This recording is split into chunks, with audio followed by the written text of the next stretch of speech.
Good afternoon, everybody. It is 1 o'clock, Tuesday, March 23rd, on a beautiful spring afternoon in Fort Myers. This is a school board briefing meeting, and we begin today with the topic of our innovation school, presented by Academic Services. We have quite a cast here that are going to be participating. So I'm going to introduce Dr. Jeff Spiro, Chief Academic Officer, and then he will take over the duties of introducing the rest of his team. So thank you. Good afternoon, everybody. Superintendent, board members, good afternoon. Can you hear me okay? Yes. Great, thank you. Well, this is actually our second presentation in front of the board for the Innovation School, so we are excited this afternoon to share with you the progress that we've made. The agenda today is going to be, we're going to share with you the work of our committee. We've broken up into subcommittees, and so we're going to share with you what actions have taken place since the last time that we've talked. We also have our partners with the operations and planning team from the district, and they're going to talk to you about the building, we'll talk to you about property. We'll have all that conversation as well. But before we begin, I do want to say from the last time we met until this current meeting, we have had a passing of Dr. Uni, and she was a strong driving force behind the Innovation School. And I want to let you know, we think about her often, and there are many times we're doing our work and we think about the passion that she has brought to this project, and we really keep her heart really in the middle of all the work that we're doing. And so I didn't want to let this moment go by without just saying to her, thank you for the work that she has done, because of what she has helped create with this collaboration with Florida Gulf Coast University. Really is unique, continues to be some of the most exciting work that our division has the opportunity to work with our FGCU partners. So before I introduce individuals that are here today, I want to talk to you a little bit about format. So there will be a formal presentation that we will go through. There are not breaks in this presentation for questions until the end. And so we'll ask that if you have questions and comments, you're marking those down as we go along. And then at the end, certainly open it up for our general conversation. So at this time, I would like to introduce our team members. And behind me, before I introduce the presenters, behind me are a number of partners from Florida Gulf Coast University. I want to take a moment and introduce them. We have the new interim dean for Florida Gulf Coast University, Dr. Thomas Roberts, with us. Dr. Roberts, if you please stand. Welcome. Good to see you, sir. We also have the associate dean, Dr. Lois Christensen. Dr. Christensen is with us. Thank you, Dr. Christensen. And then we have a number of individuals that are part of our committee that are here behind us. Dr. Melissa Meehan. Thank you, Melissa. And Dr. Nate Turcotte. Thank you, Nate. And then also from Florida Gulf University is the Assistant Director of Development, University Advancement. And this is the individual that works with the community as well. This is Rochelle Jackson. So, Rochelle? Thank you very much, Rochelle. And then we have another of individuals that are part of the presentation today. You know Dr. Bethany Quisenberry, she's the director for elementary. We know Dr. Helen Martin, she is over our professional development as the director. We have Dr. Michelle Stork, she's the associate professor for educational technology. And then Kathy Ebaugh as well from our operations and our planning team. And then up on the screen, you can see the remaining names of the individuals that are part of our committee, and you can see that our committee membership has expanded since the last time that we have spoken due to the nature of the work and where we are in the progress. So at this time, I'd like to turn it over to Dr. Quisenberry. Actually, I'm going to turn it over to... You forgot Candace. I apologize. Thank you. And driving the PowerPoint presentation to the right of me is Candace Alivedo. Thank you, Bethany, for reminding me. So Candace is off screen, and she's actually driving the presentation, so I want to thank her for that.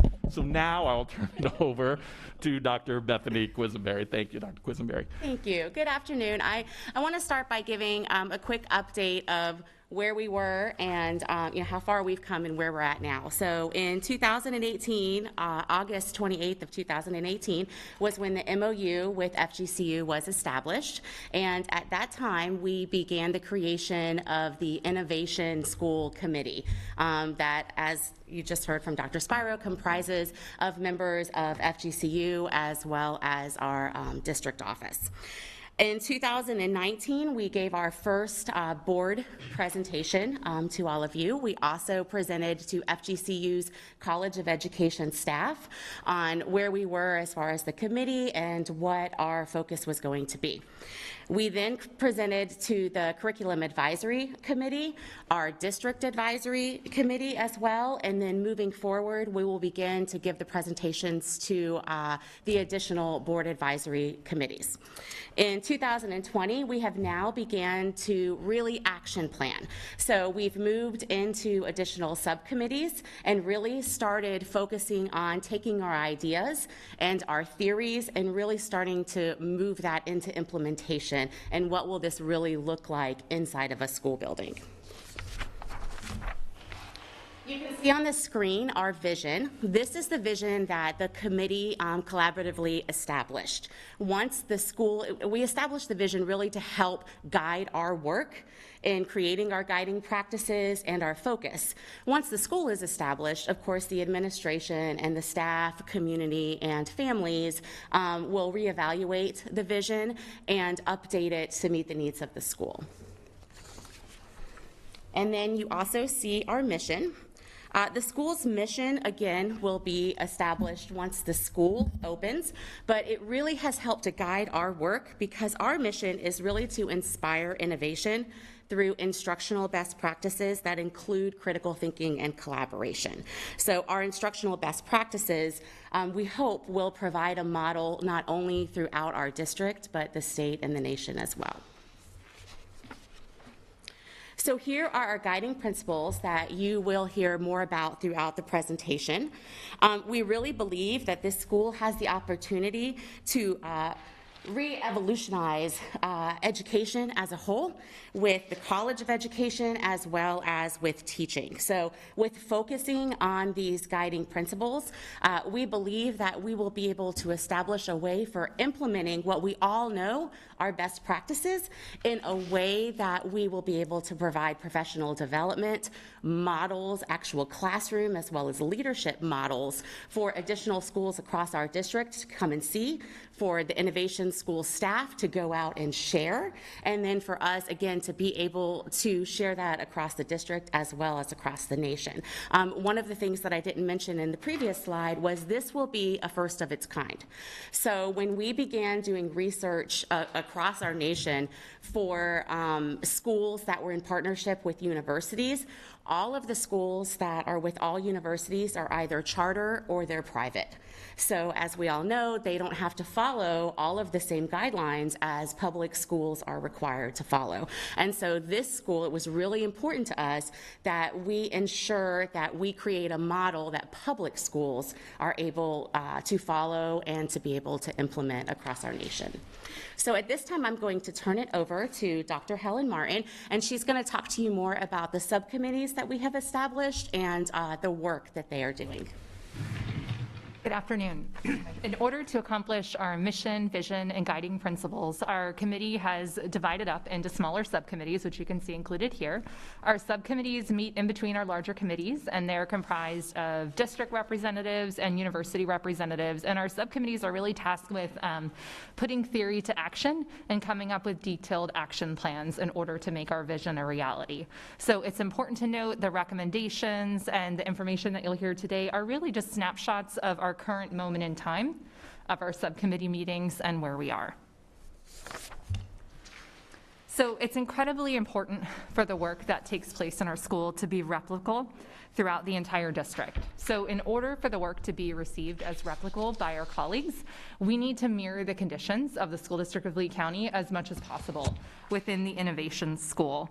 So for human resources and staffing, our committee has recommended to follow the traditional new school opening timeline, as well as to utilize the standard K-8 DRA allocations and adhere to Talcott contracts. with a projected opening date of August 2024. The principal, secretary, and bookkeeper would be hired by fall of 2023, while the rest of the staff would be hired and begin by late summer of 2024. In order to accomplish our mission to inspire students' innovative, critical, and creative thinking, our committee does have 2 human resources related requests. The first request will be in the form of a new job description, coming soon, for an information literacy specialist. The information literacy specialist will play a pivotal role as a coach and a teacher who works to promote 21st century literacy skills across the content areas. The role will take bits and pieces of existing roles in our district, such as literacy specialists, technology specialists, and media specialists or AID, but adds an increased focus on instructing students to be not only critical consumers of information, but also producers of information, while coaching teachers to develop, plan, and implement cross-curricular project-based learning units. The second request from the committee is to then hire the information literacy specialist and the assistant principal approximately 8 months earlier than they would traditionally be hired in the new school opening timeline. And the rationale for that request really lies in giving those 2 individuals, since they play such a key role in the school, an opportunity to be brought up in speed to the mission and vision and the guiding principles of the school, as well as to collaborate with the principal to really build a meaningful professional development plan for the onboarding of faculty and staff into the building. When hiring for key positions in the Innovation School, the committee agrees we will look for individuals that demonstrate characteristics of servant leadership and who really devote their efforts to the well-being and development of the individuals within their care. So I've shared our vision for promoting replicability within the district through the HR lens, and I'll turn it over to Dr. Michelle Stork now from FGCU to share how the FGCU faculty and staff will collaborate within the school to promote research-based best practices in our district, the state, and beyond. Good afternoon, school board members and Superintendent Atkins. I hope you can hear me. Okay. As Dr. Spiro mentioned, 2 positions have already been hired, and that is Dr. Nate Turcotte, who is the Clinical Assistant Professor of Learning Design and Innovation, and he will be working with building administrators, the proposed information literacy specialists, and instructional staff to develop programming, design and conduct research, and evaluate the effectiveness of our Learning Commons space. And Dr. Melissa Meehan, who is the Clinical Assistant Professor of Early Childhood and Elementary Education, and she'll work with building administration and faculty as a professional development and research support, as well as a liaison for community outreach, expanded program offerings, and to support students and teachers. The remaining positions you see up on the screen will need to be selected, approved, and hired as they are deemed necessary. So the approval of them rests with the FGCU provost, and each request will need to follow the standard HR procedures at the university. Everything that you've heard up until this point is all about our partnership, our full committee work, our subcommittee work. And Dr. Stork and I are going to have the opportunity to share with you a little bit the heart of the Innovation School. So when we talk about 21st century learning and best practices and really being able to use our FGCU professors as researchers and doing this hands-on with our teachers, what does that mean? What does that look like? And how do we make it replicable? Because that's the biggest piece. We want to be able to have this in all of our schools here in Lake County. So it's important that those best practices we're putting in place at the Innovation School can be replicable across all of our schools. And in order to do that, this school is still going to follow the same state standards and the same state assessment calendar. It's important as we roll this out and we promote these best practices to our other schools that they say, okay, you're following the same standards that we're held accountable for with the same assessments in place. So it can be done. It's also important as we look at our district adopted curriculum and our progress monitoring plan that the Innovation School also has access to those resources, because it's important that our teachers at other locations can implement those same pieces utilizing the materials that are district adopted. So these 2 first bullets are really key as we talk about putting theory into practice and doing it side by side. The next bullets that you see there are all about inquiry. everything that we are going to talk about is rooted in inquiry and providing students that hands-on learning experiences. And at the heart of all of it is literacy. So literacy is our focus across all content areas, across everything that we are doing. Reading and writing is the heart of this school because we know that is what's going to move and that's what our students need. And from there, that's where we bring in the 3 E's and giving students problems that they can experience hands-on, solve, that are important to our community, be able to reflect on it, and then go, now how can I take those experiences and apply them to my own personal self and carry it through the future? And as we're moving in and seeing right now with 21st century learning, our computers, the Chromebooks that our students have in their hands, our teachers have made a very heavy lift this past year. And as we move forward, we really want to embrace the 4 C's, which is all about utilizing our technology and having our students be more than consumers of technology, but really producers of it. They take that and they are the critical thinking. They use it to communicate and collaborate, but really create and innovate in a different way across the board. And I'll let Dr. Stork add on to those last 2. Okay, so some of the terms that are synonymous with inquiry-based learning include authentic learning, expeditionary, exploratory, experiential learning, project-based learning, as Candace mentioned, where students produce an artifact, problem-based learning, where students might design a solution, and student voice and choice. So when we talk about UDL, really the goal of UDL is to help students become expert learners. How do we do that? I always say to people when we talk about UDL, if you don't remember anything else about UDL, remember that we are designing curriculum, instructional strategies, and assessments that are based on firm goals but flexible means. And that really helps students build their autonomy and independence, and it sends a powerful message.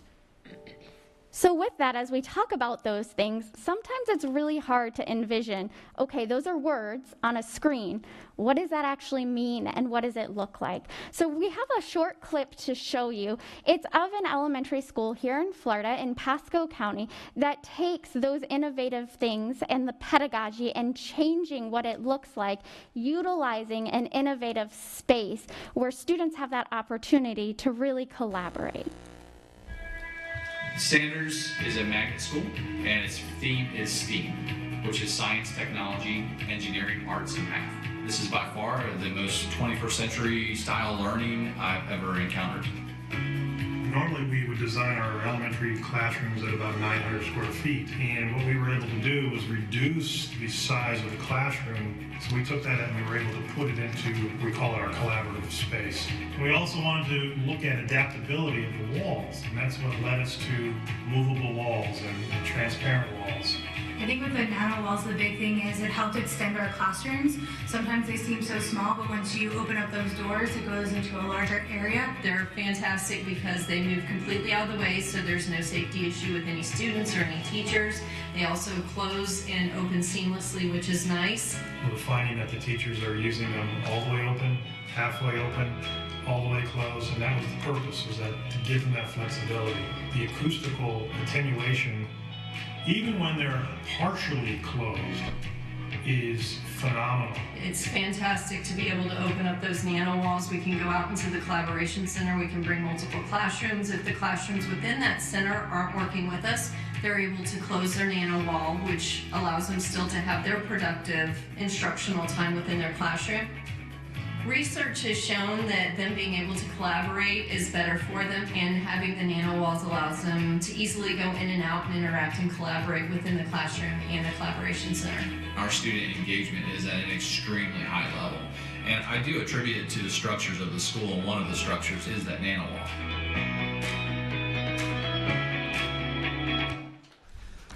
So with really shifting our thinking of what can happen inside of that building, we know that professional development is going to be key. So Dr. Martin is going to talk to you about what that potentially could look like.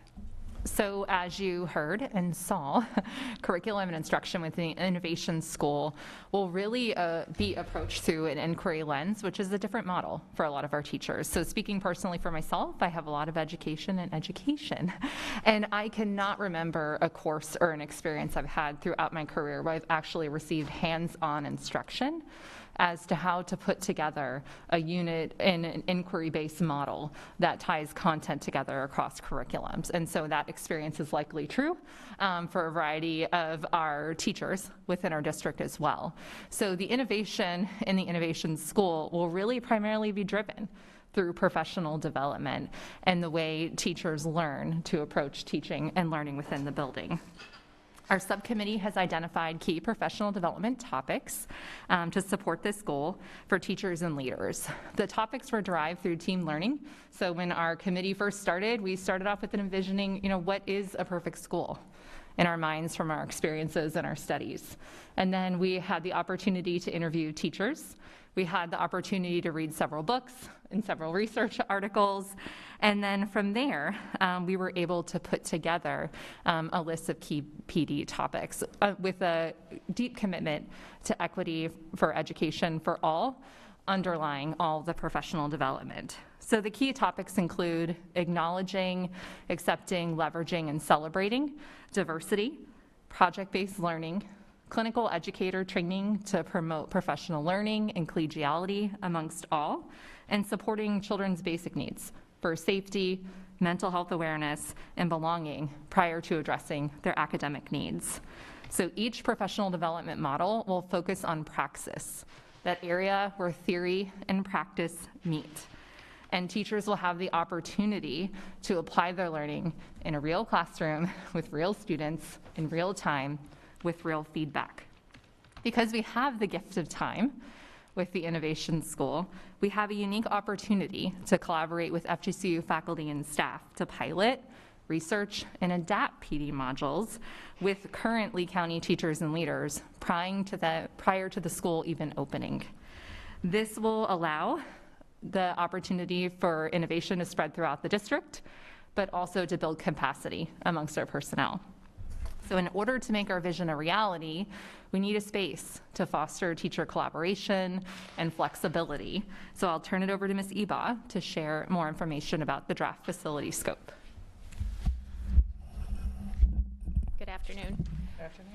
As presented in your packets, we have a draft of the project scope, and some highlights of that are listed on the screen.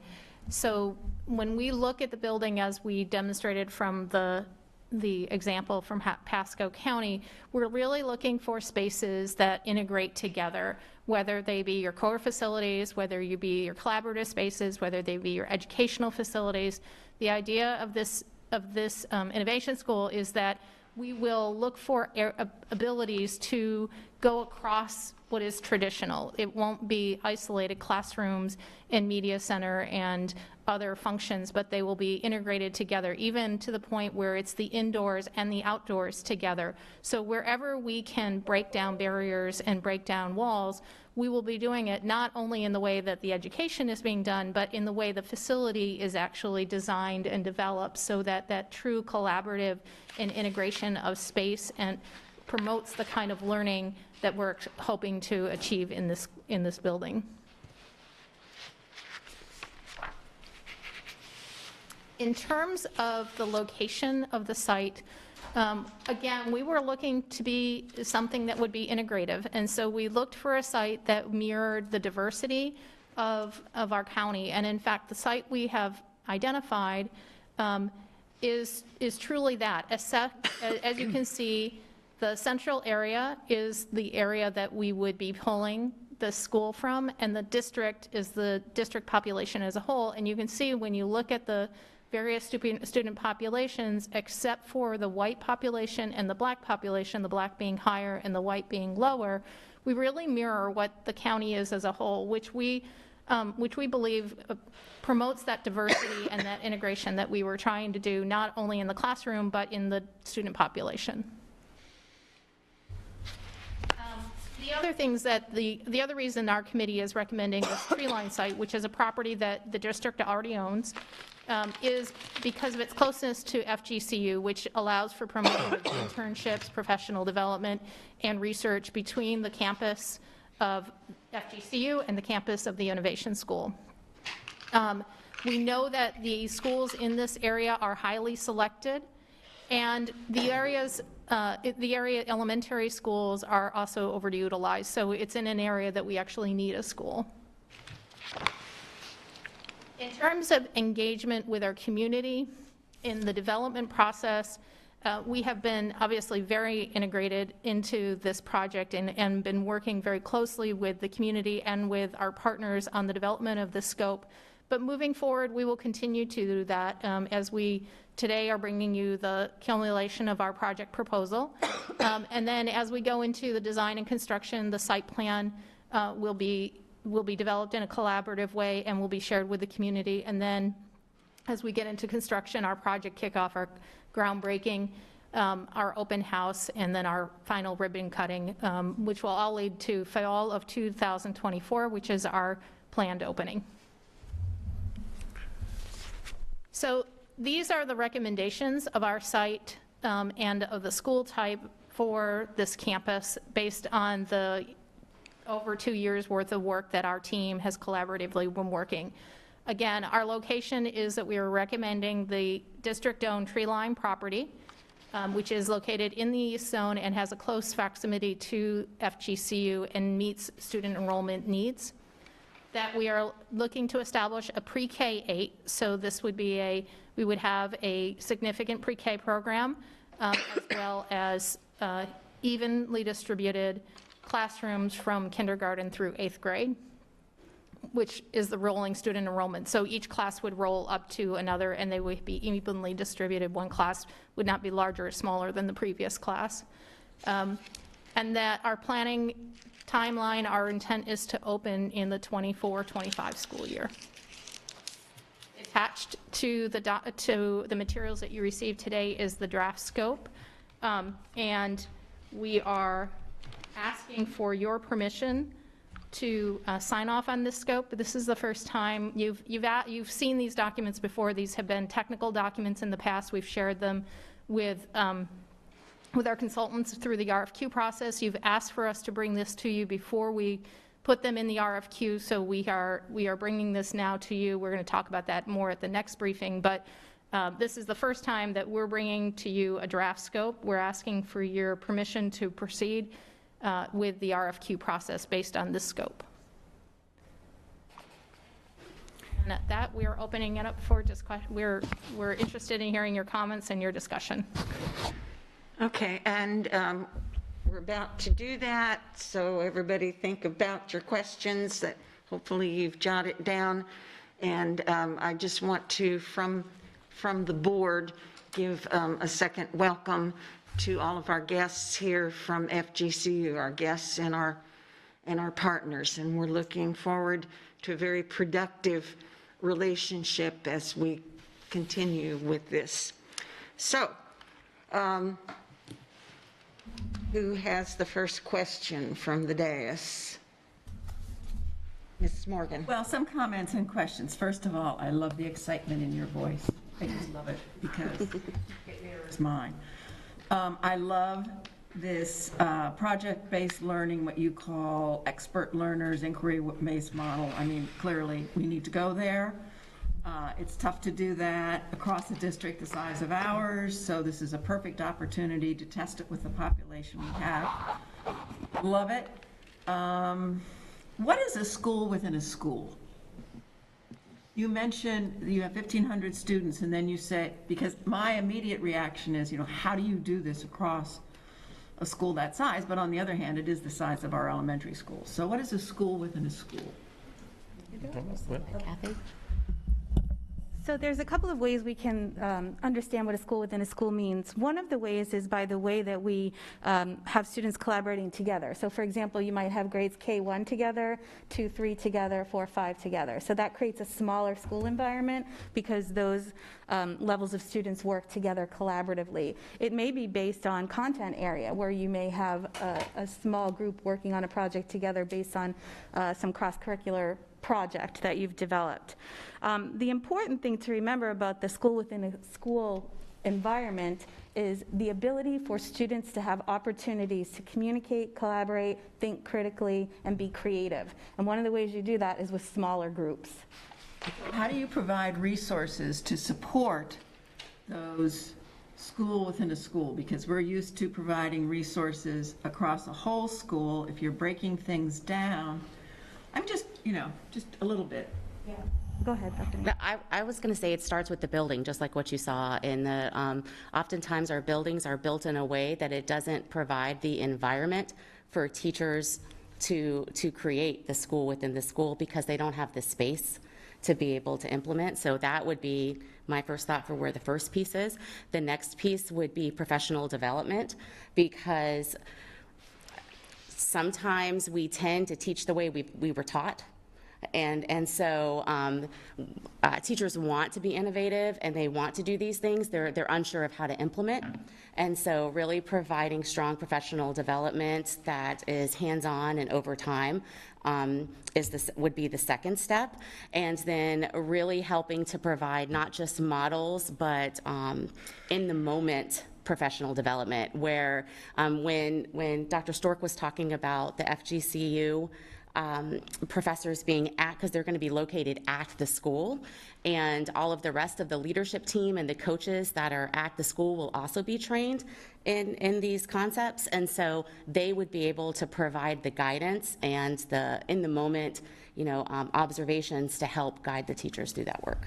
Thank you. That's good. Sorry, Dr. Stork, did you have something you wanted to add? Ms. Fisher? Yes, so thank you for this. As you started the presentation, I started to get really excited, and I had a couple of questions about the information literacy specialist and servant leadership and the whole school within a school concept. And I wrote down, can we incorporate this philosophy and replicate some of these practices in our traditional schools? And then Ms. Oliveto answered that right up front. So I love the idea of the collaborative space and the flexibility, the integration. I think that research shows that those things really come out with a promising outcome. And I had met with an architect, Mr. Romanello, who works with Lee Health and does some of the design for the hospitals, such as Health Park. And he talked a lot about how valuable it is to bring the outside in and the inside out. And so I'm so glad to hear that that's going to be part of the design. I really appreciate this, and I'm excited about it. And I'd love to come and volunteer when you open. Thank you. Yes, Mrs. Gittens. Well, good afternoon, everyone, and thank you for the presentation, and hi, FGCU folk. It's a very exciting project, and I will preface this with saying that I am definitely all on board for doing this project in our district. The questions or the comments that I have are in no way to diminish the project or anything that you have done, but I want you to, listen to them as constructive criticisms. One of the things we had previously when Mr. Mora was here was site selection committees, and we involved the community and we involved parents and everyone in what we were doing.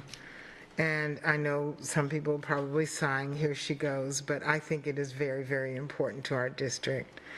And when we take a project to a certain point and then say, what do you think? It's kind of a slap in the face to the community to see something, a puzzle that's already put together, and then ask for an opinion. I am going to continue to ask, and not only this project, but in many projects that we do, that we would reinstate that full site selection committee process, because it does provide buy-in. I mean, the excitement that you have and the excitement that we have about this project could have been along the way with the community as well. and that's how you get their buy-in. So I do, have, and I've mentioned it before, have a little bit of angst about the fact where I looked at some document that showed your process and where this is going to happen and that's going to happen. And I did not see, I see that you have Mr. Malloy is on the committee now, but it still doesn't show, you haven't infused participation from other than the committee and FGCU. And I just think that is something that we should do. So again, keep in mind, I am not against the project. So if you're writing this down for the newspapers, I did not say that. I said that I like the project. The community involvement and also the diversity is something that I won't say have a concern, but there's a lack. Before Dr., and I always mess up her name, Dr. Uni, before she passed away, I had the wonderful opportunity of spending 2 hours with her. And we just sat and talked about education and this project and all types of things. And I will never, it's priceless to me to have had that opportunity. And those of you that know her and worked with her know exactly what I mean. And one of the things that she talked about was the diversity in the project. And she was concerned that the committees and all that did not mirror our district. When you look at the committee, the people that are making the decisions and all, there's not diversity. And we had actually talked about, she mentioned, we talked about Mr. Eady being a part of it. And not just to say you have a minority on there, but there's a different perspective to things when you come from a different culture. And sometimes, and like I said, all of the things you're doing are wonderful. But perhaps someone that has a different perspective in the room might not disagree, but might say, well, have you thought of this as well? We're looking at the demographics and the number of students that are going to be percentage-wise demographically at the school. And I do hope with the HR, with the hiring process, that this is thought of as well, and not as affirmative action. We're not talking about that. But if the school is going to mirror our demographic of the district, our staff should in some ways mirror that as well. And I just, like I said, that's my concern. Where is that impact? Where is that input? Where is the decision that's not in a silo, but it's more broad as to what we're going to do? So I hope I haven't made you feel like I'm putting a pin in anything, but it is a constructive criticism that I feel is extremely important in a majority-minority district. That's the one that we have. So I'd like to say thank you for the feedback on that. And as I mentioned when we first began, our committee has continued to expand. So I think that's the type of feedback as we look at growing our committee, we certainly need to take that as you shared today. So I do thank you for that. And I don't know if Ms. Ebel wants to talk a little bit about anything regarding site selection or anything of that nature that Ms. Gittens mentioned.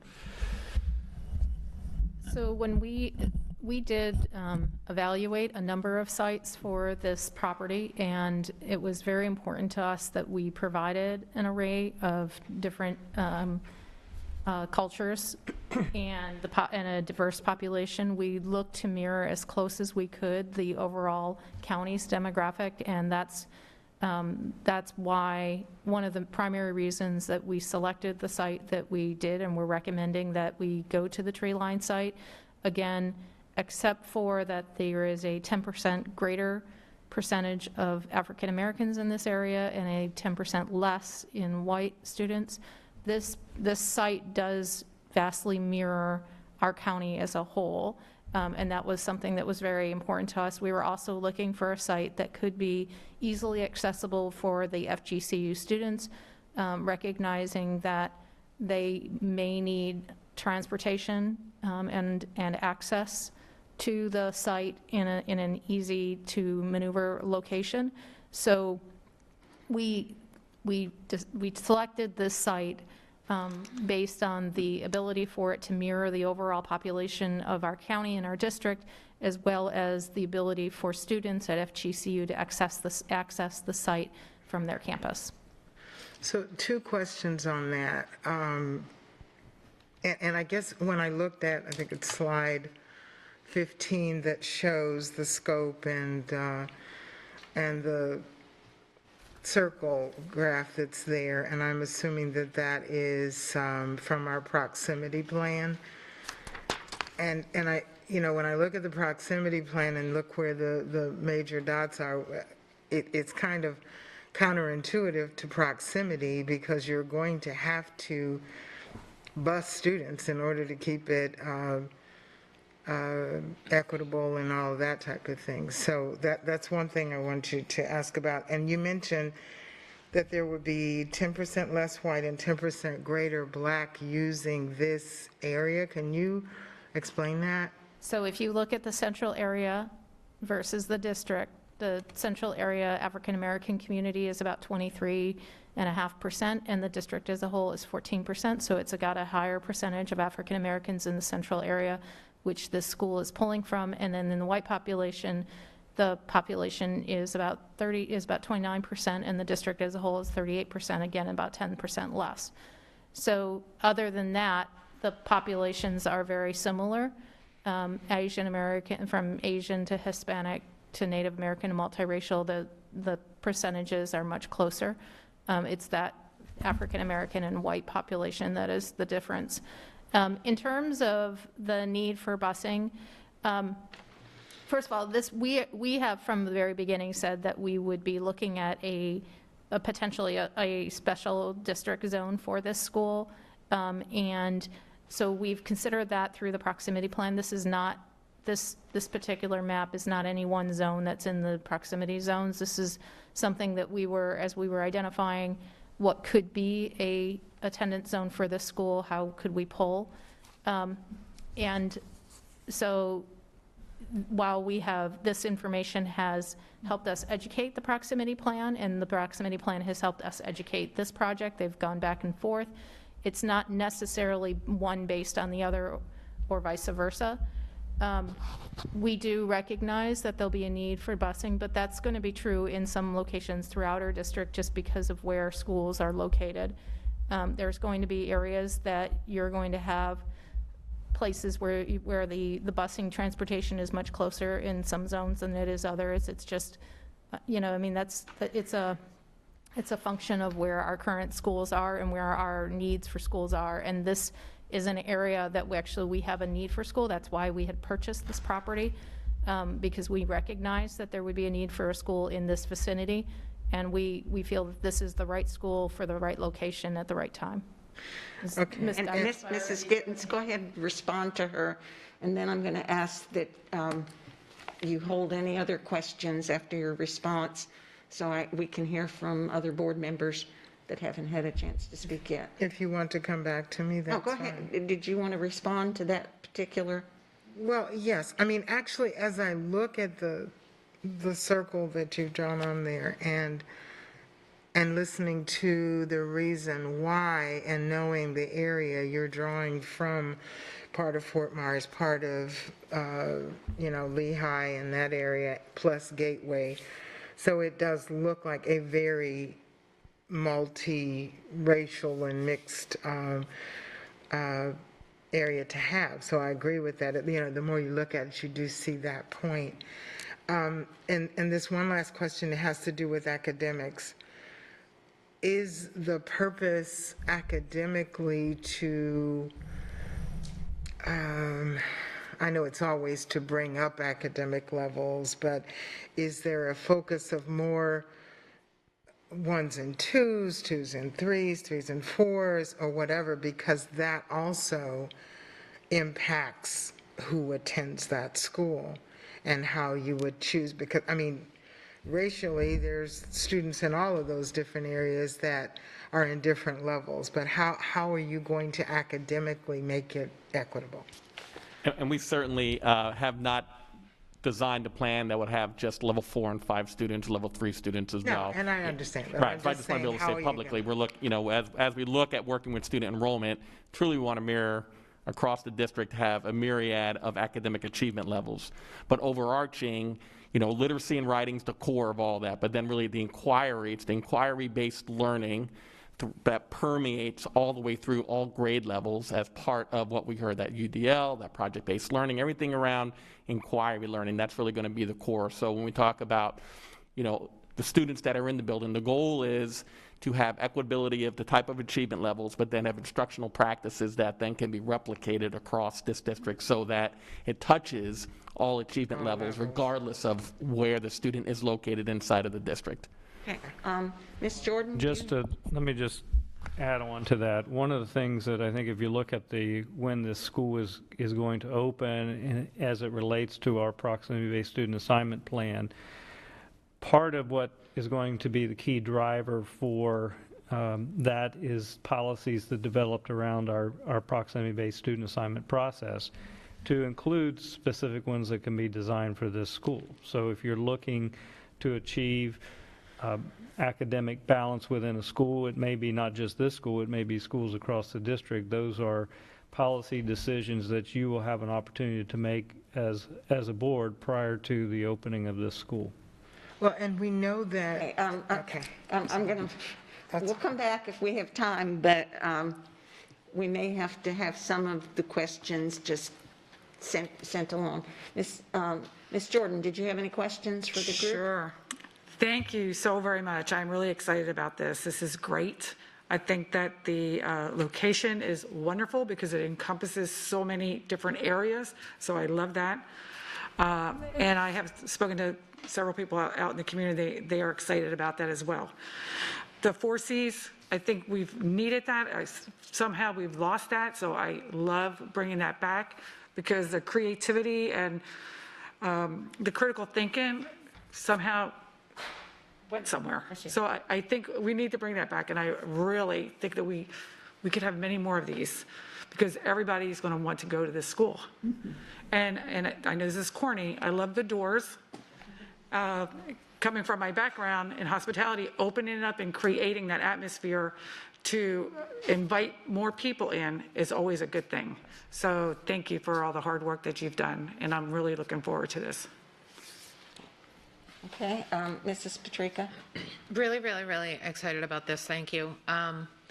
Dr. Spiro, thank you for mentioning Dr. Uni. It was a little bit of a lump in my throat as I think about her and her dynamic presence and the drive behind this. I really think she was the glue that sort of brought this thing together, and just sad that she's not going to be here to see it through. Dr. Stork, beyond this project, I'd love to pick your brain about the innovative use of technology going forward. I'm working on a task force with FSBA, and I'd love to put together some ideas and sit with you at some point, just beyond this project. I'd be happy to. Awesome, thank you. And a couple of questions. I think these are for Ms. Alavito. How do we envision scaling this up? You mentioned spreading it across the district. Are we doing the trainer thing? Like, how are we going to get that out there? I have a bunch of questions on the same thing. How are we recruiting teachers for this? Are we looking for our best teachers to be in this school, our newest teachers, perhaps some teachers that need additional professional development? And then in terms of administrators, what are we looking at? Are our current administrators aware that this is happening? Are they fighting for this position? Is it something that they're excited about and we're going to have 12,000 applicants? Like, how is that all working? Let me talk a little bit about teachers and administrators, and then let you talk a little bit about how this has the possibility of expanding. So our committee work is yet to talk about the selection process for teachers and or administrators, but we do know that the goal certainly is to have teachers circulate through the school, to get these experiences as well. So I certainly would see a mixture of some novice teachers and experienced teachers as well, because it's really important that our veteran teachers continue to learn also, and they have a lot to offer. And so I would see us having a mix, but our committees have yet to decide on what will that process look like. I know that's part of the work that we still have to do. Once we have a green light on the timeline that we're okay to move forward, then a lot of those decisions will certainly be accelerated. Ms. Aliveto. And then in terms of the curriculum pieces and the best practice, it's really twofold, and I'll have Dr. Martin add in afterwards, is we really see this school as being a professional development hub as well. So teachers from all of our schools are able to come here and have professional development as well. So they're able to see inside those classrooms, learn right alongside, and then be able to take those best practices back. So that was one of the pieces when we talk about being able to do things differently while not interrupting a classroom, that they can be there as well. So having a lot of spaces that are multi-purpose, so that way you can expand out. And that is where this partnership between FGCU, but also between departments, has been so key, because you can't implement the curriculum without the research, without the professional development to make it all come together. So we really see it as a hub for the district. We know the spaces within this building are at a premium all the time, so it gives us another location as well to be able to have teachers, as well as some of our interns experiencing there. So I'll let Dr. Martin talk a little bit about that as well. And one of our goals with piloting the professional development modules is, I know as a trainer and a teacher myself, I've never done a training or a lesson the same way twice.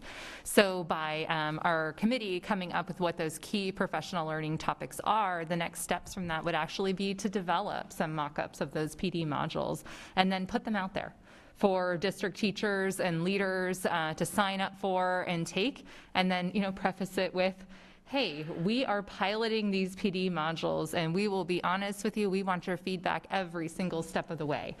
This content didn't work.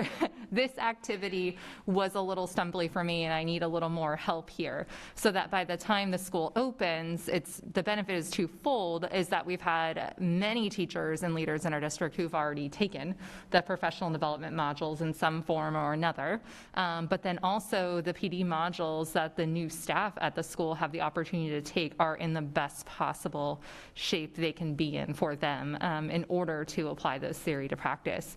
And then it's our goal as well with the internship placements that we place many interns in our district, and not just FGCU interns as well, that interns from other university partners would have the opportunity to participate, because we would have a lot of clinically educator trained teachers in the building, which is a great gift when you're placing interns, but then also thinking about our educational leadership interns as well, having the opportunity at some capacity to learn from the leaders within this building, so that way the best practices can kind of continue to spread and morph throughout the district. Great. Excellent. I have one more go ahead. question, if I may, and then a comment. So innovative spaces, Ms. Eba, what I know about you, I would like to think that this is going to be an opportunity for you to flex your professional muscles, so to speak. I think that you really, I don't know, I just envision this as being an exciting project for you. And given your tremendous experience and qualifications and credentials, I'm excited to see you sort of embrace this and move forward with it. I have seen those doors work really well at Pinewoods Elementary. They're not glass, but they do allow for these villages to take place at Pinewoods. And I wonder whether this is just a broad question, whether we're thinking about including those kinds of spaces in other schools that we're building going forward, not just for this school, but given the success at Pinewoods and the likelihood of success here, are we thinking about that in construction going forward? And my question is, what is rolling enrollment, I think you said? I didn't really understand what that meant. So rolling enrollment means that the grades levels roll up. So you start with, say, 100 students at the pre-K level, and you continue that 100 students rolling up, and you're not adding new students to that. I mean, you're maintaining that population, so if students leave, you maintain that 100 students, but you're not going from 100 to 150 in the next grade. It's And then finally, 100% support. if I could give 2 thumbs up, I would. So thank you very much, and wings up to my FGCU colleagues. Okay, Mrs. Giovanelli, do you have questions or comments? Thank you. So I actually attended the presentation at FGCU about the whole charter program in California, and that was exciting with Dr. Uni and her vision. It was so well received. I mean, we were very excited about it. In fact, I remember the property that I believe, if you can help me remember this, we purchased on Block Lane was supposed to be the innovative school, and I think that changed. Because of the demographics, I believe, but also Village of Estero changed their mind and didn't want to fulfill their agreement, but that's another story. So I just want to say how excited I am that this is happening, and I enjoyed the presentation because some of our other colleagues here weren't part of that initial Dr. Uni's vision, so I just wanted to reiterate and keep her vision alive. So I just thank you for you doing that. I do have a couple questions regarding how far is, and this would be more Ms. Ebal's questions, but how far is this school from the Tree Line School? Will this be? How far is it? And is it north or south? Because I'm not sure. I haven't driven out there to see exactly where it would be. The Tree Line campus is north of this campus. This campus is just about at the intersection of Daniels and Tree Line. Great. So mileage-wise, within a couple miles, it's not immediately right. So it's next not door. in the Village of Estero. No, this is Great. not in the. This is unincorporated county. Thank you. That's what I wanted to make sure, because I didn't want to have that change again, because I hope that it stays at Tree Line, so in No, this this spot. is East Zone unincorporated county. Great. All right. Thank you. That's all I have. Thank you so much for your presentation. Okay, I do have a few questions, and then we might even have some time to go a quick round 2. I love the idea. I love the idea of partnering with our local universities. I know people are probably tired of me referring to my time in suburban Dallas, but we had a lot of programs going on where we actually partnered with local university, and it was great. It was great on both sides.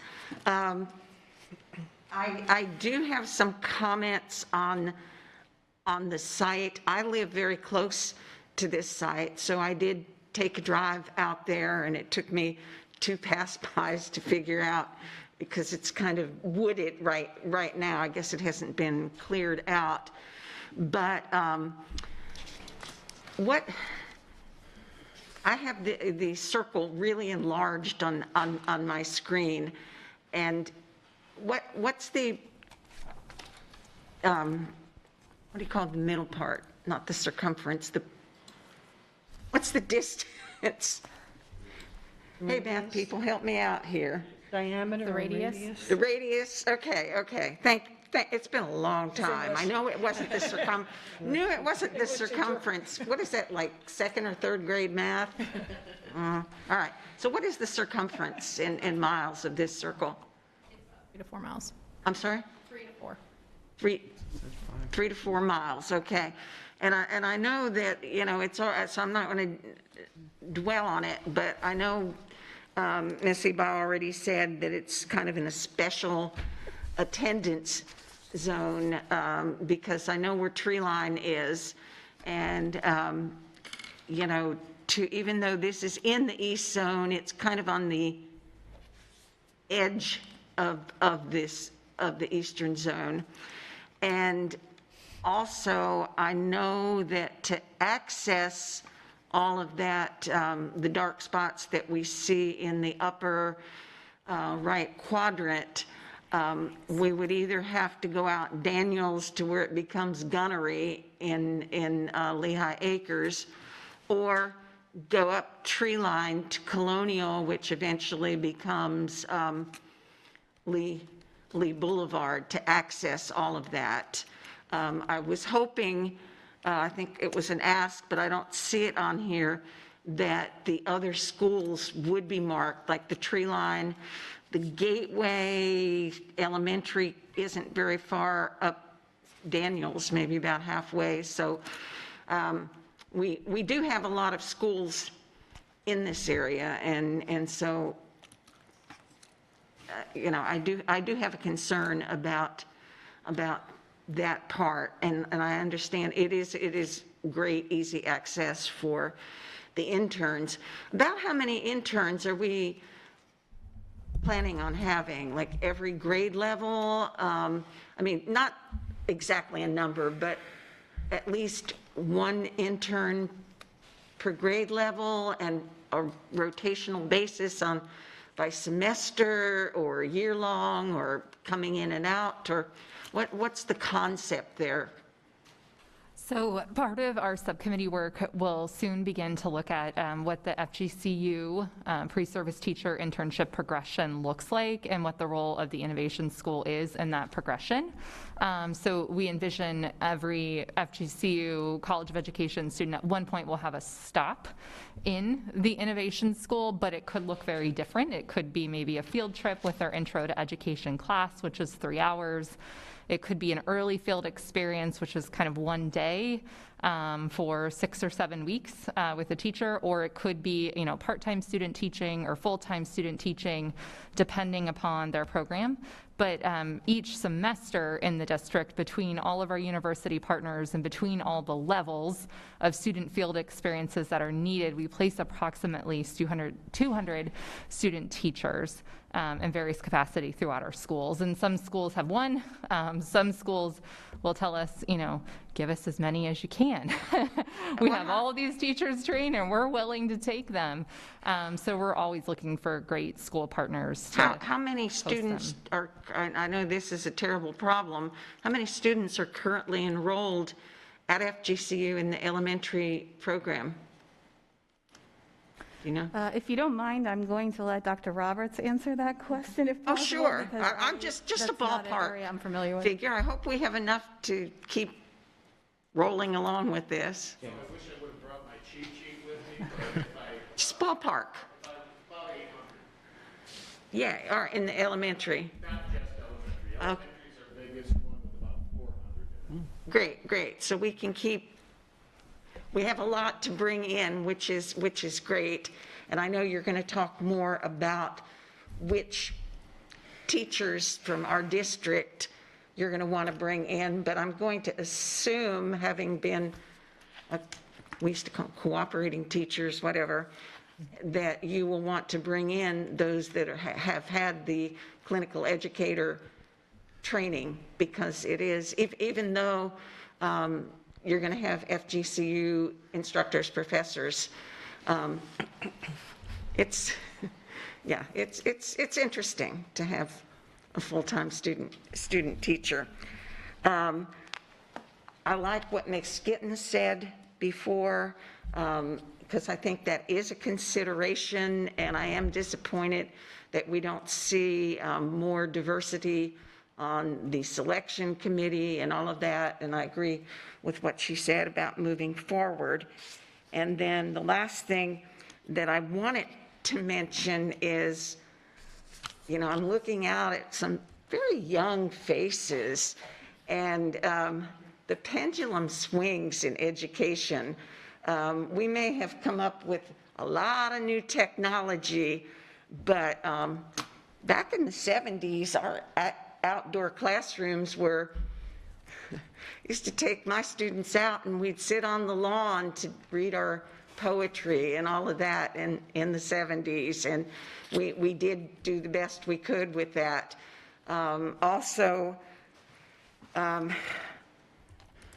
It's interesting, the nanowalls are interesting. Now, what I would hope is, and it said something about acoustics, it was a trend schools built in the 70s, early 80s with those movable walls. Sorry, those damn movable walls that those of us who taught in the schools, sometimes we were tearing our hair out about that. When these, I mean, they're beautiful, but when they're closed, are they soundproof? Kathy, you want to answer that? So we've improved. Yeah, the technology has definitely been improved over time. I've worked in schools that are from the generation you speak of, and people aren't crazy about them, but then they get replaced and they actually get used. I mean, what we've found is the older ones don't get used. They're just kind of permanent walls. They become permanent walls because nobody wants to move them. So the technology has definitely upgraded and changed, and there's different ways to do the nano walls. And they're not only the push walls that we're used to, but you can also they have some that come down from the ceiling.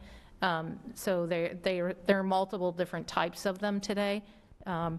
And we're certainly happy to get you information about them, but they're not the same technology as. I was figuring that was because if it was the old kind of walls, you ask anybody who's my age and taught in a school like that, they're gonna go, but these are beautiful, and they allow the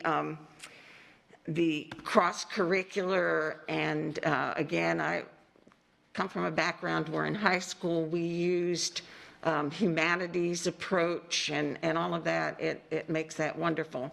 Final comment, and maybe all my board colleagues would be interested in this. How much does all of this cost in terms of how much more does this cost than our usual school?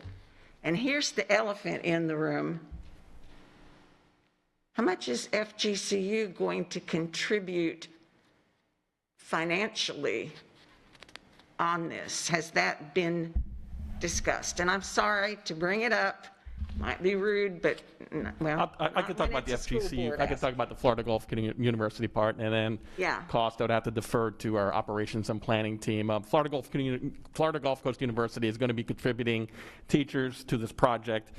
They are not going to be contributing the capital monies for this project, and so I think that's important for you to know. I think it's a great question. It's a fair question, but as of today, they are going to contribute.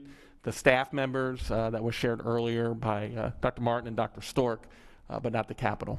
Well, and I'm thinking, and I'm going to open it up to board colleagues, is there anybody else that has, as gorgeous as this is, and I would love to see it in all our schools, who has a concern about how much more this is going to cost than our regular schools. Yes. So I'm just looking at Ms. Ebal.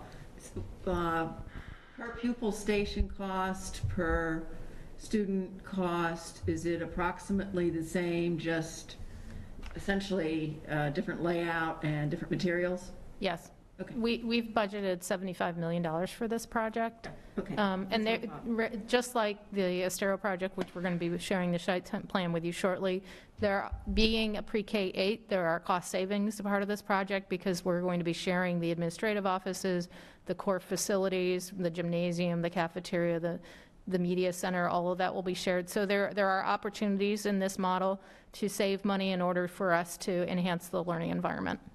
So that's how much does that work out to be per student station? This is what, was it 1,200? So the number of students, we have 1,800 FISH student stations, and remember our calculations. So that's 1,800 total student stations, which at FISH capacity is 1,620. And then our program capacity projected enrollment is 1,500, recognizing that we have shared spaces between the pre-K-8 student as well as the student teachers. So I have not done the exact calculation on the but we can get that for you. I've had this discussion with Dr. Atkins before on our one-on-ones, and he said it won't cost more than the usual plans. So even with nanowalls coming from the ceiling? Well, as I said, that's all a design, and there are design cost savings. We are budgeting this in the same realm of what we're budgeting the pre-K-8 and Estero, which has the same student population.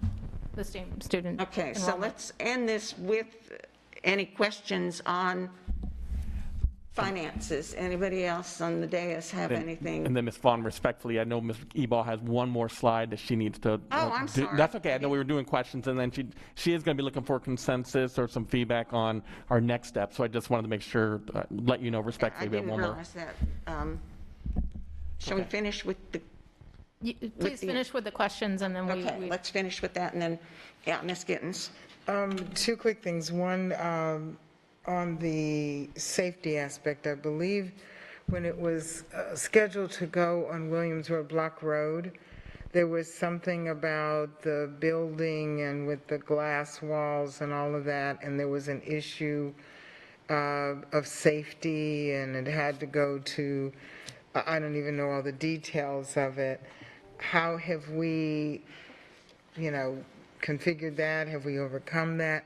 And the second, and I'm sure that's for Ms. Ebal. And the second question, I know that the planning department had told us previously, a couple months ago, that you were working on a process that would include community involvement, and that would affect the question I asked earlier, if you could address So, those. as I mentioned earlier, we will be bringing that process improvement along with a couple of other draft scopes that we have nearly ready to the next meeting on April 13th. So we will be outlining that process to you on April 13th and getting your feedback and making adjustments accordingly.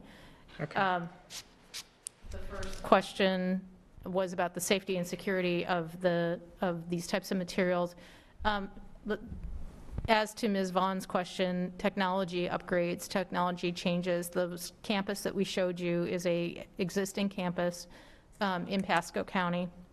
The technology has greatly changed so that you can still provide for these innovative spaces and still maintain the standards that we have. 2 years ago, when this first was being brought up on the other site, we were still learning and understanding what the ramifications of the Parkland legislation was going to be. We're 2 years away from that now. We've learned better. We know we've had more improved technologies, and we're able to accomplish both goals. And there are examples of it, so when you take a field trip, let me know, I want to go. My last thing that I want to say is I had an extensive conversation as well with Dr. Stork about this, and we talked about the best practices and the sharing, and the idea of having the interns as well, and I think you mentioned it earlier about having those interns dispatched to the most needy schools that have the lowest literacy rates. And I don't know, Dr. Stork, if you wanted to mention anything on that. So one of the things that's really exciting for everybody on the committee about this goal for the Innovation School, one of which is equitable access to high-quality education, is that it's grounded in inquiry research that has been conducted in this district. So the research we conduct, even with regard to the professional development modules and how effective those are before the school opens, is based on the students in this district, so in our community. And we find that to be really valuable. And then as far as the literacy focus goes, so we know that research tells us that helping students become better readers increases student achievement, but we used to think of literacy simply as the ability to effectively read and write, and that's really changed. Now it's more than that. It's about being able to make sense of and engage in reading, writing, listening, and speaking in all formats. So that includes not only print and digital, but also how we receive the information, whether that's in person in a face-to-face classroom or in an online learning environment. Okay, thank you very much, and I would be remiss without saying thank you for being involved in this and also being with our CSI Advisory Board. You are invaluable to the district. Your input is really welcome, and thank you, everyone. Yeah, we're running long, but this is an important topic, so I want to be sure everyone has a chance to do one more short question or comment. Ms. Jordan? No, I'm good, thank you. I'm on. Ms. Fisher? I'm fine, thank you. Mrs. Patrica? Okay, Mrs. Giovanelli? One more real quick question regarding to Mrs. Eva. So the floor plan obviously is going to be different from our standard floor plan that we've used in the past for schools, right? Yes. So I anticipate that's going to be an additional cost. So I don't know how, I mean, it's cheaper, I mean, that right there alone being a totally different new school is going to be additional cost. So we just need to be prepared for that. So we still intend to use a prototype. It may just not be the district prototype. Okay. So and when we talk about the savings of a prototype, it's not whether or not it's the district's prototype or if it's an existing prototype somewhere else. Right. So we still intend to recognize the savings that a prototype brings to us. Right, but we still have to pay the architect, so Yes, but we You have to know. pay an architect regardless of Yeah, whose prototype exactly. it is. So it's really on the fact that we're going to be using a prototype and whether or not it's ours or it's somewhere else. yeah, thank you. Thank you, great job. Okay, so nobody else, just from that question, so the architectural firms that we're going to consider already have prototypes that they would show? Is that how that, I don't know how that works. So there are prototypes that are existing across the state and beyond, and we're able to tap into those prototypes and utilize them and recognize the cost savings.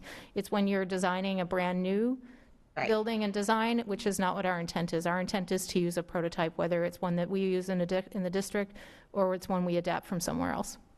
Okay. So do we have some in mind that I know you mentioned Pasco earlier. No, we don't have we don't have a specific prototype in mind. As we go through the design process, we will be asking the architects to share with us what their concepts would be, which is, if you don't mind, you're actually leading directly into the comment that. No, I figured board consensus, but there's still on my part, and I think we can, even though we're running really long, I think this is so important that maybe the rest of the board has questions.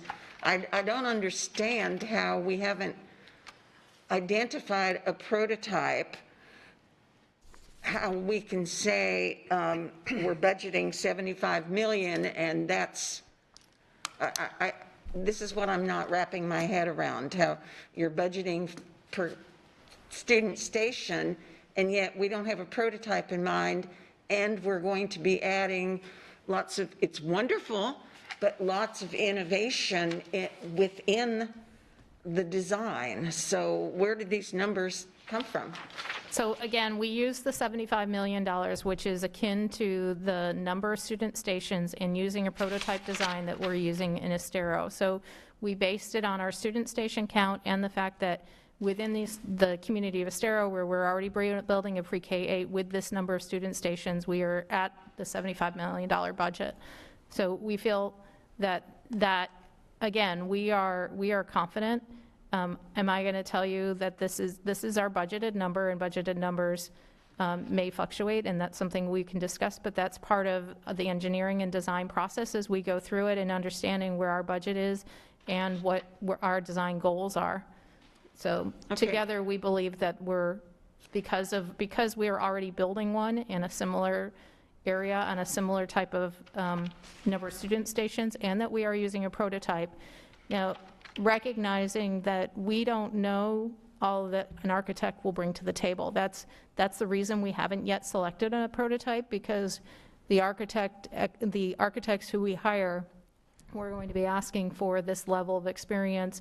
The proposed scope is in your packets today, and it goes through very detailed explanation. That's why we've moved to this model of a scope development, so that when we put an RFQ on the street, we're being very specific as to what it is that we're expecting and the kind of design and construction that we're looking out of our campus. So we talk about, in this proposed scope, we talk about that the core facilities are meant to be large, flexible spaces. We talk about having professional development classrooms. We give pictures that demonstrate the kind of classrooms that we're looking to achieve. We talk about the indoor-outdoor connection. We talk about the collaborative spaces, and we've given specific 3 different websites that a prospective architect or construction manager or building official could go to look at the kind of building that we're looking for, so that they understand when they come to the table with their proposal what it is that we're asking for, what kind of design we're looking for. And we're looking for them to one, bring us prototype examples that meet what we're looking for, and two, help us understand and identify opportunities for us to achieve our goals within our budget. In this vein, can I ask one? Okay, so did you, that's what you wanted to say about your slide, right? Well, that's what, so we're asking for consensus on this scope, right. so that our goal is that if we receive consensus today on this draft, on this scope, that we will be able to put this scope on the street, and we'll be able to, we will be able to start and commence on the process to hire an architect, to hire a construction manager, and to hire a building official. Okay, really quick. Yes, it'll be really quick. It's based on what she said. Okay, you said the budget right now is 75 million. Are there negotiables? In other words, if we see that it's, as you get into the process, it's heading upwards of that, are there negotiables, and this may be for the structure or anybody, that we can say, well, this type of thing would be nice, but it's going to cost us a whole lot more? You're nodding your head. Can you?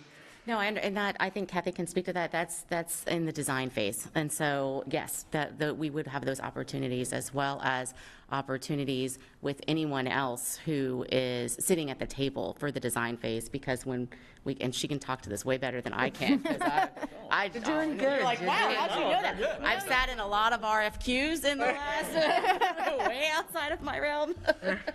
So, go ahead, Kathy. So that's, and the point of us having the team that we have, the design team will be comprised of, and is always comprised of, both our professionals that we hire, our consultants, our architect, our engineers, our construction managers, who bring great ideas to the table, but we also include our staff, who is familiar with how we build buildings, as well as our academic service partners, who understand what they need out of buildings.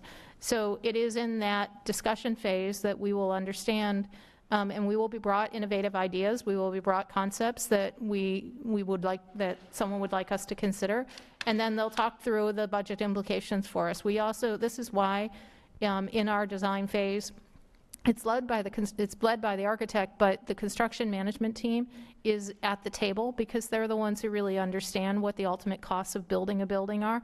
So a construction manager who will ultimately be responsible for putting this building together can help us understand what budget implications we're dealing with.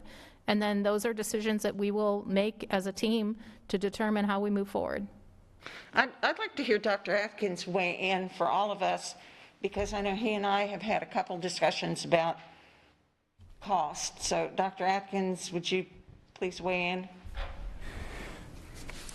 Again, I think that we've said this before. I think the board, this governance team, has made it pretty clear that you want to be good stewards of the taxpayer dollars. We do expect that a school, we do expect that you would expect us to bring you a school that would fall within what a normal prototype would cost. So that would, of course, be our goal. I do think that we do have an opportunity to explore, additional options in the design phase in terms of alternatives away from our typical prototype that we have here in Lee County. I would also say that I have seen things that I think that we can do in collaboration with Florida Gulf Coast University, including potentially approaching legislators and up in Tallahassee when you come to capital projects, that also could be something that we can consider doing jointly that wouldn't cost us any over and above what would normally be part of our budget. So again, the bottom line is, as I've said to you before, is that I think you as a governance team has made it clear to us as staff that you expect a project to be brought in a cost that's pretty typical to a standard project that we would do in the district. Okay, well, let's go ahead and do that consensus. Let's do the site first. Consensus on, yeah. Did you? I just want to say my concerns aren't with your estimates and your your professional approach to this process. My concern is with the rising cost of construction and materials and delays in materials and the difference in a year, the impact that that can have on a project of this size. So I go into this eyes wide open, knowing the demand in this part of the country right now and understanding that at some point you may have to come back to us and say, aluminum cost this 2 years ago and it costs this now, and this is the difference and this is why. I get that. Can we probably have fewer, we've really discussed the site quite a bit. Let's do the site first for consensus, and then if anybody has any more comments on the RFQ, but consensus on the site location. Board. So, Ms. Giovanelli, I can't see from the, okay, so we have 2 can live with it and 5 thumbs up on that. All right, any other very quick comments on the scope for RFQ, because we're going to do consensus on that next. Yes.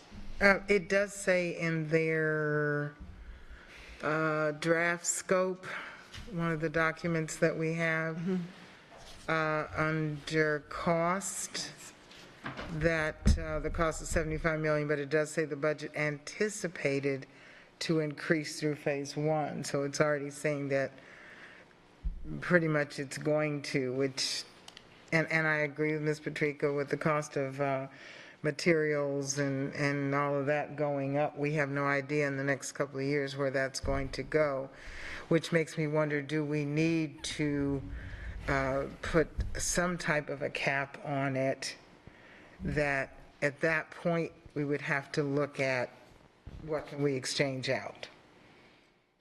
You know, if we're going for the Cadillac version, can we do it, you know, with a Buick? Are there Buicks now?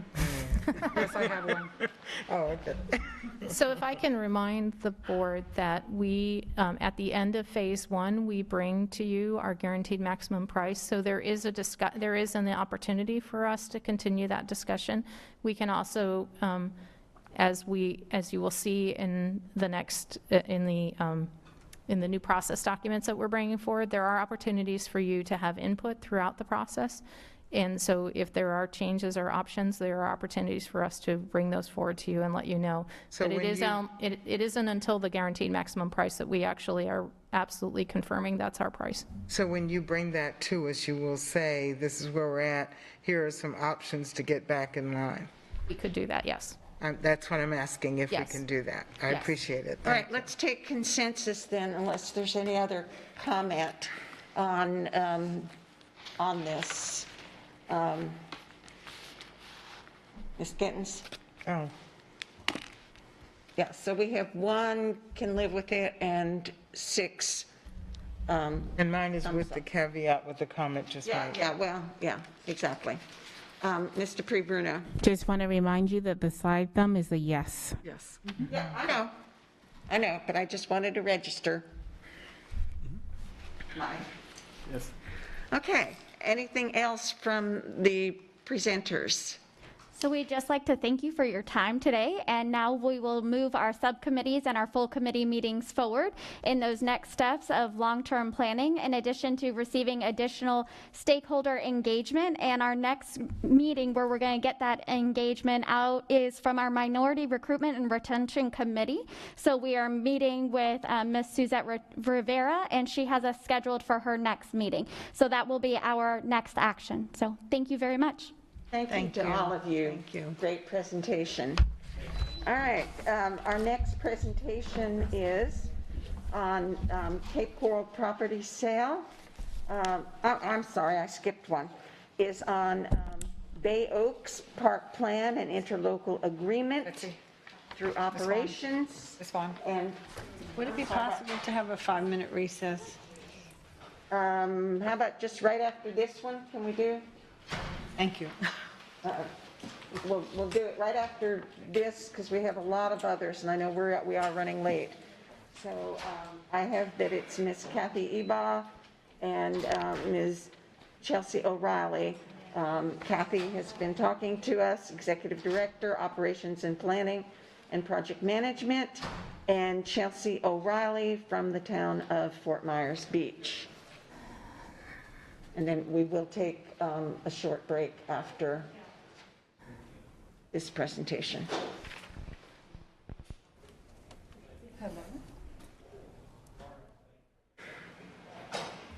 Anytime, ladies. I was just bringing up the presentation. Oh, okay. Good afternoon. We are excited to bring to you our site plan for the Bay Oaks property. We're going to review our current conditions, the proposed site plan, and then next steps moving forward. So the picture that is on the left hand is the aerial view of the conditions as they exist today, and the map on the right side is showing the divided property division that we have between the town of Fort Myers Beach and the district. So the purple is areas that we own, the orange are areas that the town owns, and the roads that break up the two properties are the right-of-ways that are under the control of the town. And you can see that some of those right-of-ways go through our campus. So when we started this process, we were looking to better define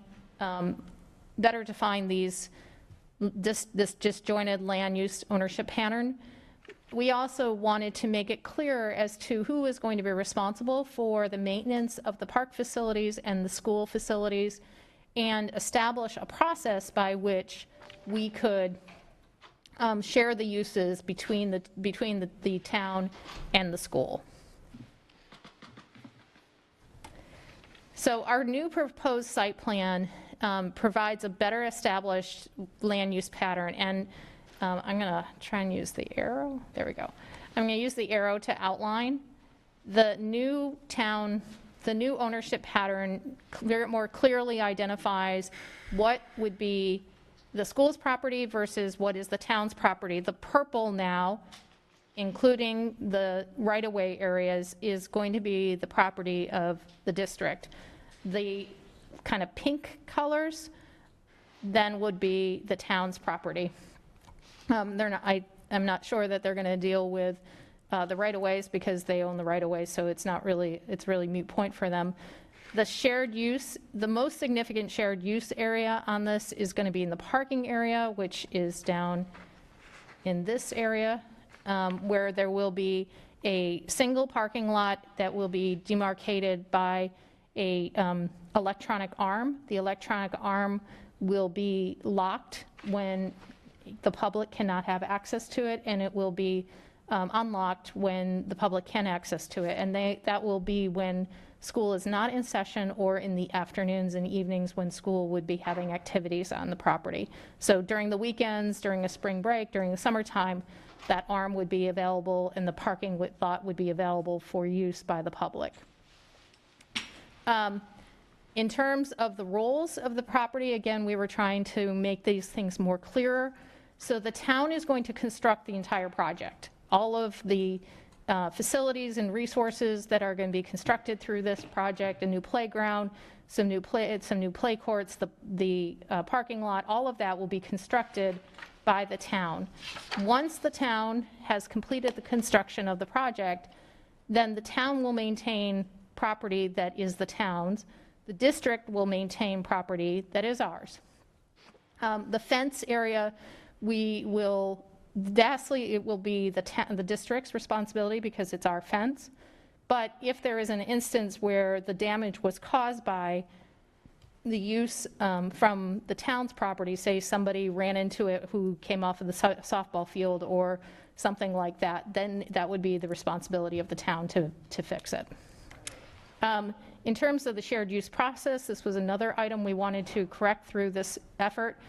In June of every year, the school will notify the town of its need to use any of the town resources. So there's a gymnasium, there's field space, there's different recreational resources that the town is building as part of this park project. If the school would like to use any of those facilities as a regular part of their educational programming, they will notify the town by June of every year.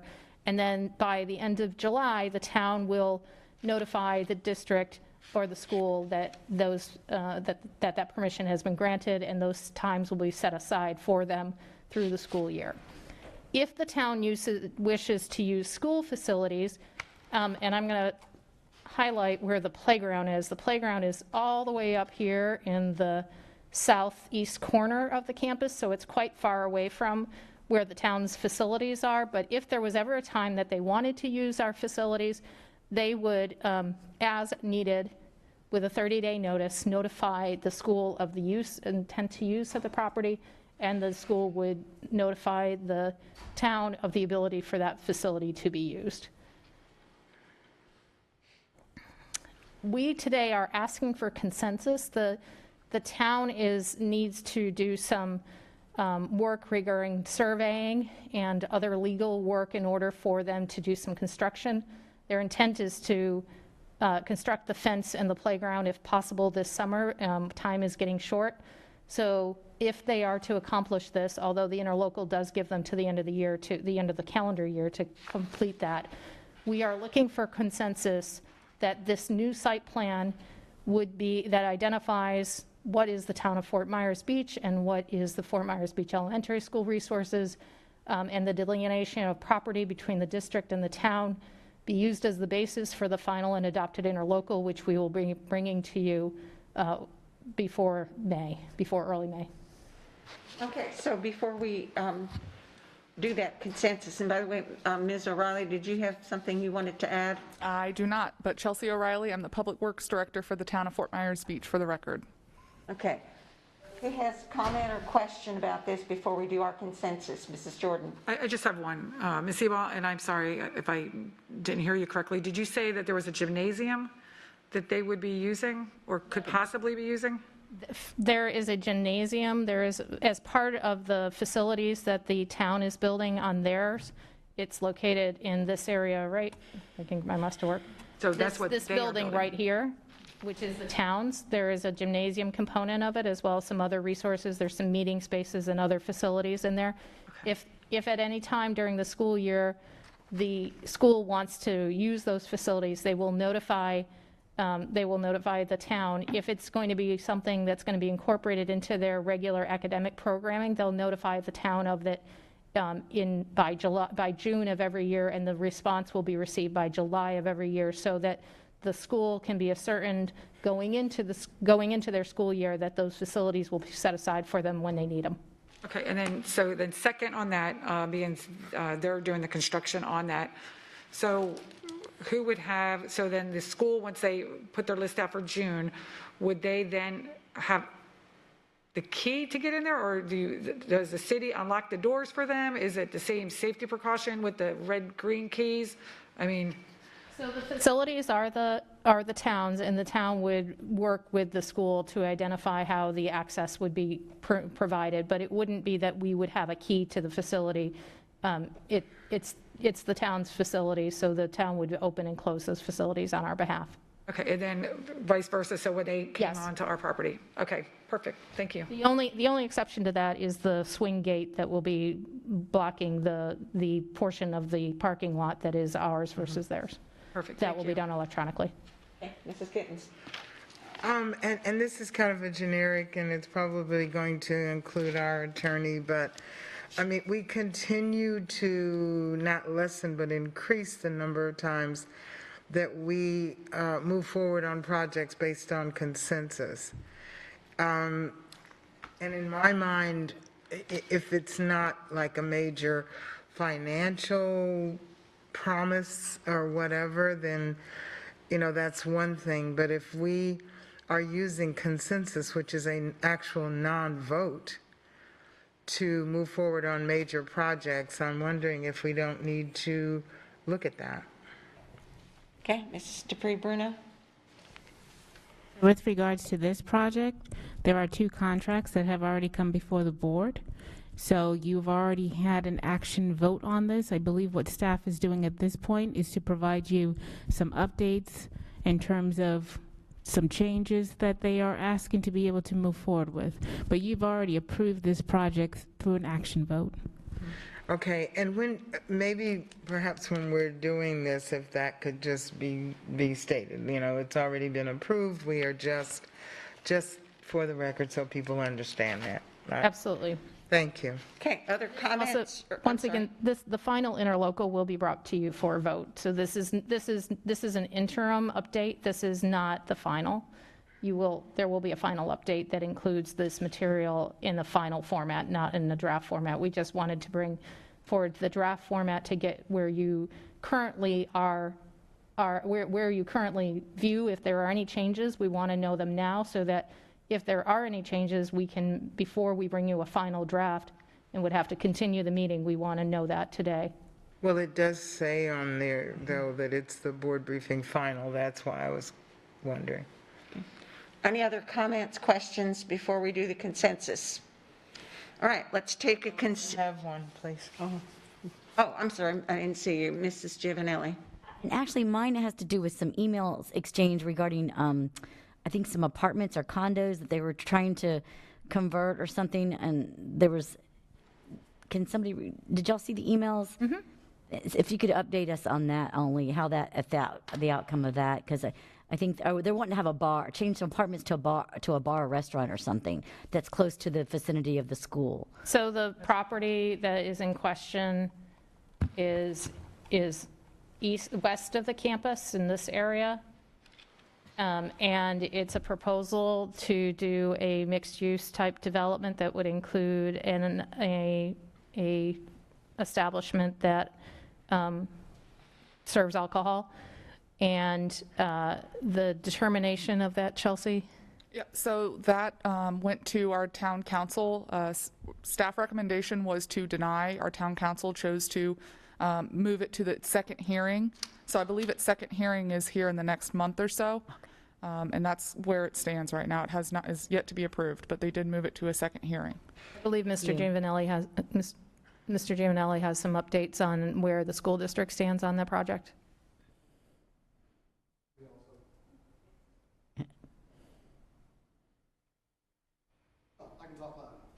We also Down put here. a letter of objection in with the town of Fort Myers Beach to the project as far as the rezoning, and we objected to the rezoning that would allow consume on premise on that property. They do have some changes of use that they sent into the city that they are bringing back when they accept some of these, that kind of changes their initial representation of what they wanted to do with that property to more of a restaurant that serves alcohol that faces a sterile bowl, rather than a hotel with a tiki bar or something along those lines. So we're right now waiting on a little bit of input from our legal team on what our next step is, but they've already received our letter of objection on the project. Thank you. Okay. Yes, Ms. Gittens. I mean, I have gotten queries and calls about that same situation, and in future, if we knew something about it, because the question would be, do we, what is the board doing with this, or what is the district? So just an update would be helpful on those types of things. Understood. Okay, any other comments, questions from the board? Okay, let's move to the consensus, and the consensus is, and you can see it on your screen, that school board consensus that this draft site plan, the town of Fort Myers Beach and Fort Myers Elementary School resources and identified town and district property delineations will be the basis for the final plan in the adopted interlocal agreement. Consensus, please, on this. Okay, so it's unanimous on that consensus. Thank you very much for your time. Thank you very much as well.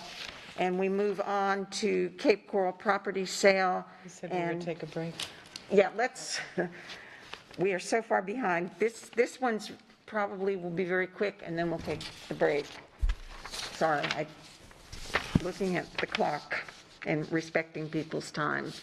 So this one is on Cape Coral property sale, and Mr. Dominic Gemelli is the Director of Planning, Growth, and Capacity. Welcome. Good afternoon, board members, superintendent, and staff. Before I go through this, I'm going to make it brief, but I did want to explain how this presentation ties into the procedure I've been using when bringing property sales and purchases to the board. Tonight, you have an agenda item to pursue the sale of the out parcel at the 6 Mile Cypress property where one of our transportation depots are located. That agenda item is the first step. This is granting us permission to complete and negotiate a purchase sales agreement and put the property under contract. Once under contract, the process of appraisals, surveys, and due diligence feasibility are underway. On a sale, we're looking to get appraisals to be certain that we are selling at or above current market value. Also on a sale, and a partial sale, similar to what is coming to you tonight, we're concerned with property splits and the impact it may be on the remaining property that we are still retaining. On a purchase, we use appraisals to ensure that we are not paying higher than market value for properties. Also on purchases, we have a full due diligence to complete based on Board Policy 9.01. Once we have all of the information and results that support moving forward with a purchase, and the purchase is a new school site, we prepare presentations for DAC, EDAC, and the Site Selection Committee for their recommendation to move forward with the purchase. So everything I just mentioned is kind of part of the first phase or the first step, what you would be approving tonight for the 6 Mile Cypress piece. And what I'm going to be talking about today on Cape Coral, which would come to you later as an agenda item that would be similar to what you're going to have tonight with 6 Mile Cypress. The second phase is where the board approval or ratification comes in. We're actually approving the sales agreement. And then finally, the last step is the closing, where the property and change of ownership changes hands, whether it's a purchase or a sale. So I just want to kind of preface this Cape Coral property sale and just give you a little bit of an idea of what I'm briefing today, what the next step is after this type of a briefing, and then what the next steps are, which I just explained somewhat with how 6 Mile Cypress would work. So let me go ahead and get started with Cape Coral. So this particular site is the former site of ALC West. So before we had the Success Academy, we had an ALC in the west, and then we had the ALC that was in the Fort Myers area. So this particular property was a portable village that was the ALC West. At one point, it was moved from this location, and it was brought over to behind Cape Coral Tech College. And then eventually, once Success Academy came about, they did away with those portables there also. So we acquired this property in a land swap in 2005 from Lee County. The potential here for us is a $1.5 million sale to Birdsong Housing Partners, who are working with Lee County Housing Authority to create some attainable, affordable housing options there in Cape Coral. The way that we actually obtained this was in the land swap. So the short of it is we had purchased the property in which Mariner High School, Mariner Middle School are on, and also now is the library that sits kind of in between those schools. So what we did is we traded the property that we owned at Mariner for them to build, the county to build the library, and in turn they gave us this just under 10-acre parcel that is really at Del Prado, just south of Diplomat Parkway. So we transferred 6.2 acres to Lee County at a value that we purchased at $7,845.05 an acre, or $48,639, 25% value of what we purchased. And our opportunity right now is to sell the land at $1.5 million, which we feel is full market value and well above what we actually, our initial investment was here. And to boot, we get the idea that we have a developer that's going to be working with the Lee County Housing Authority to create some attainable housing in the area. Okay. And I kept it quick. Comments, questions on this before we take a consensus? Yeah. Sounds like a good deal. Anybody? Mrs. DeFree-Bruno. Thank you. Could you please advise the board as to the times when the sales contract may be signed by the superintendent, and there's times for the due diligence, and then it comes back to the board for ratification in terms of the process that you explained at the beginning? I know that's another step in that process. Right. So there's, in this case, we'll use this as an example, or we'll use tonight's agenda item as an example, which is a sale. So generally, in a sale, when you approve us in the first phase, what we call in a sale, is then we will go from there to probably spend the next several weeks to put together the sales agreement. And then once that's vetted through internal legal and the board attorney, it'll go to the superintendent for signature. And once under contract, that starts usually a 90 to 120-day window that we'll have to ratify that sale. So what we're doing is we're guaranteeing that the purchaser that we're not going to back out of the deal at that 90 or 120-day mark. Now, they may have 180 or 240 days on their side, same as when we're on the other side as a buyer. But we have to make our commitment sooner. So what we try to do in that 60 to 90 days, 120 days, is we try to get our appraisals done to make sure that we're selling, at or above market value. And everything else from there kind of falls on the buyer. So you can reverse it the other way around. Now, if we are purchasing a property, the initial thing will be just like what we're talking about here, like you're going to do tonight with 6 Mile Cypress. You're going to approve the pursuit to purchase. We will take probably a month to maybe 2 months to prepare that actual sales agreement through negotiating and whatnot. That will come to the superintendent. That will get signed. And generally, when we're buying property, we look for a minimum of 180 days to a possible extension to 240 days to complete our due diligence. So from the time you first will approve the pursuit of a purchase, like you've done with the SR 82 property, it would be probably 7-8 months later when it comes back to you to approve and ratify that contract, and then within 30 days we'll close on that property. So the timeline is quicker for ratifications, obviously, when we're selling, a little bit longer so we have the time to do our due diligence when we're buying. Okay, yes, Mrs. So this is one of the reasons why you are receiving these LOIs, so that you know what's being done and you can have an action vote on that, so that they can move forward with the steps that they need to take. Because it's probably not going to come before you again until all of these steps, the due diligence and everything is done. Superintendent would have already signed it, and then it comes back to you for the ratification. So I want to make sure the board is understanding that, and that's why you're receiving the LOIs. Okay, Mrs. Giovanelli, you had a question. Yeah, and actually, and thank you so much, because my questions are regarding the sale tonight. So we don't have you didn't submit any the appraisals for the sale tonight, or the letter of intent. So are you saying we're going to get those after we've accepted a letter of intent and we've already negotiated? Once we get the appraisals, we won't have the ability to negotiate. Am I understanding that? So the LOI is non-binding. It's kind of the kickoff for the actual PSA, for the sales agreement. We don't, until we actually have a executed sales agreement, we don't do the appraisals. So in other words, by approving us to move forward tonight, you're approving for us to go ahead and put our sales contract together, get it executed by the superintendent, order our appraisals, and then move forward with the due diligence from the seller side. Buyer side, I'm sorry. But at that point, you've already set the sales price, basically. It's going to be hard to negotiate if our appraisals come back higher, right? No, we always have something in our PSAs that allows us to adjust. Because, okay, so I did my own little research on this today and contacted several commercial realtors and had them look up stuff for me. And the $5 a square foot, a square foot is like the 2000 pricing. And if we do sell this at the price of this LOI, we're only going to make $215,000. And so that's really not making any money in this market right now. Stuff that's sold around there, the racetrack sold for like $22 a square foot, or a square foot, excuse me. Square foot, I want to make sure I'm saying that right, compared to this $5, which is right down the street. So I think we really need to go back to negotiating on that, because we're giving this property away. Just remember, the LOI is not binding.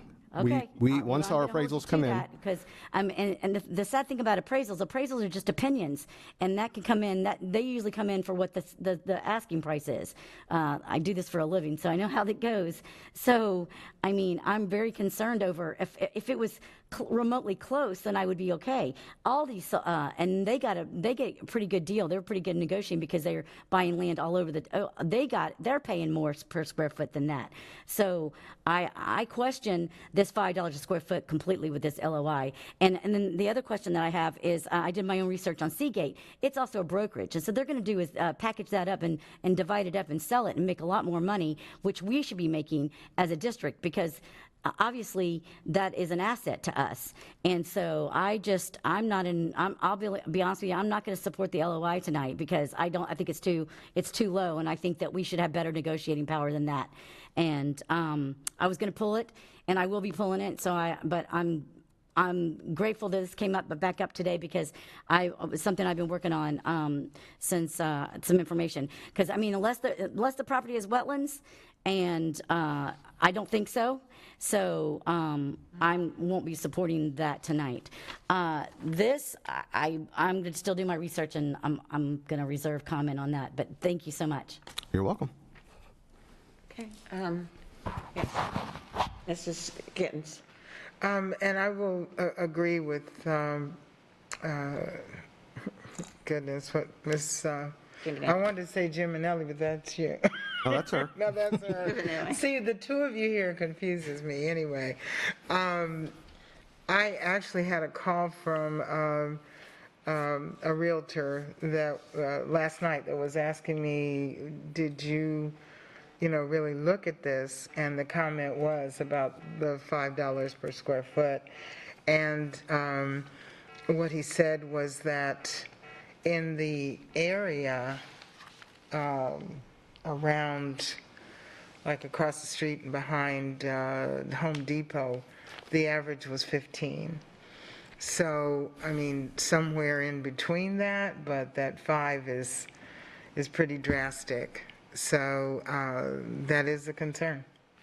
Okay, and I'm glad you brought that up. We're a little off topic, but since we've already delved into this, I'm just going to say that the kind of information that Mrs. Giovanelli brought forward, even though yesterday when, and a couple of us had questions on it,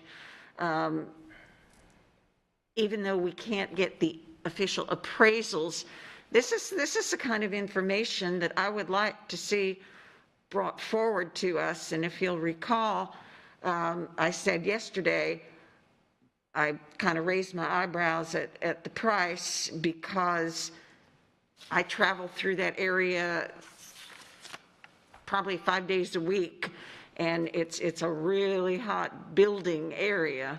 So it's going to need to be something that I think about as well for tonight.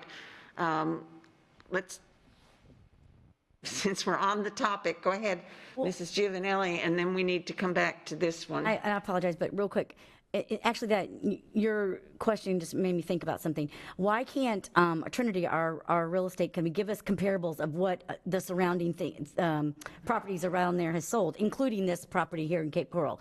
So I know this is kind of a little different because Cape Coral is surrounded by homes, and that's going to make it a little bit harder. But there are commercial properties in Cape Coral in different areas that sold and what that sold for, and so I think that would help me. And I think would be more transparent. And so I think if Trinity can even get us that by this evening, then I might change my mind. But I'd like to see, I know Racetrack is just sold right down there, that property. I know there's other properties around that, right around that area. It's a very hot little corner. So if we could get some comparables, I think that could help this board really make a good decision. Yeah, Mrs. Fisher. Yes, Mr. Gemelli, what is the zoning on that property? Is it commercial or is it multifamily? Housing. The actual zoning there right now is our zoning. It's governmental. I'm sorry? It's governmental. It's our property, so right now it's zoned as government. Okay. The intention is light industrial, like what's across the street. Okay. Thank you. Is that? Yeah, and I think, given the fact that this is a piece of land that is surrounded by housing right now, and I could tell the few of us kind of perked up at the idea that it's Birdsong Housing that is putting up affordable housing that makes it, at least to me personally, and I saw some nods from the board, that we feel like we're doing something really good here, because heaven knows there's such a need. So let's go ahead so we can do that break. We are running really long, but we've had some important discussions. All right, so the consensus here is to go ahead and move ahead with this potential sale.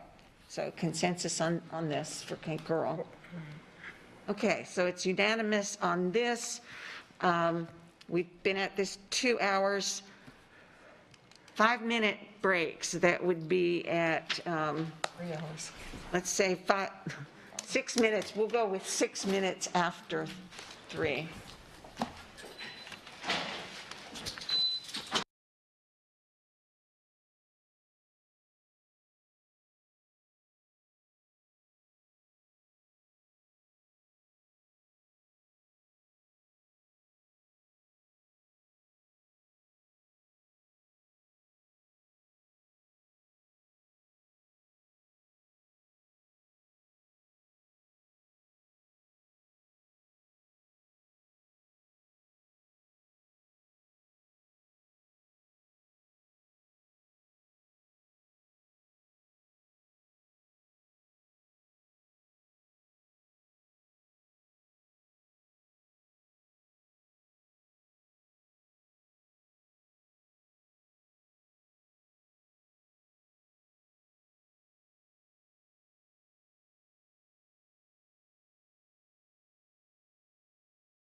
today. Okay, we are reconvened. It is 3:00, it just turned 3:08. And we are on our next presentation. This is an update on the Estero AAA site plan. Ms. Iba is a frequent flyer here today with our presentations. Ms. Kathy Iba, Executive Director of Operations, Planning, and Project Management. And if you would please introduce your presenters for us. Good afternoon. We are excited to come today to bring to you the draft site plan for Estero Quadruple A Pre-K 8 campus. With me today are our two architects, Michael Johnson and Steve Johnson with Harvard Jolly, and our project engineer, Dana Hume. We will go through a discussion. We'll go through discussion of the project summary, kind of explain how did we get here.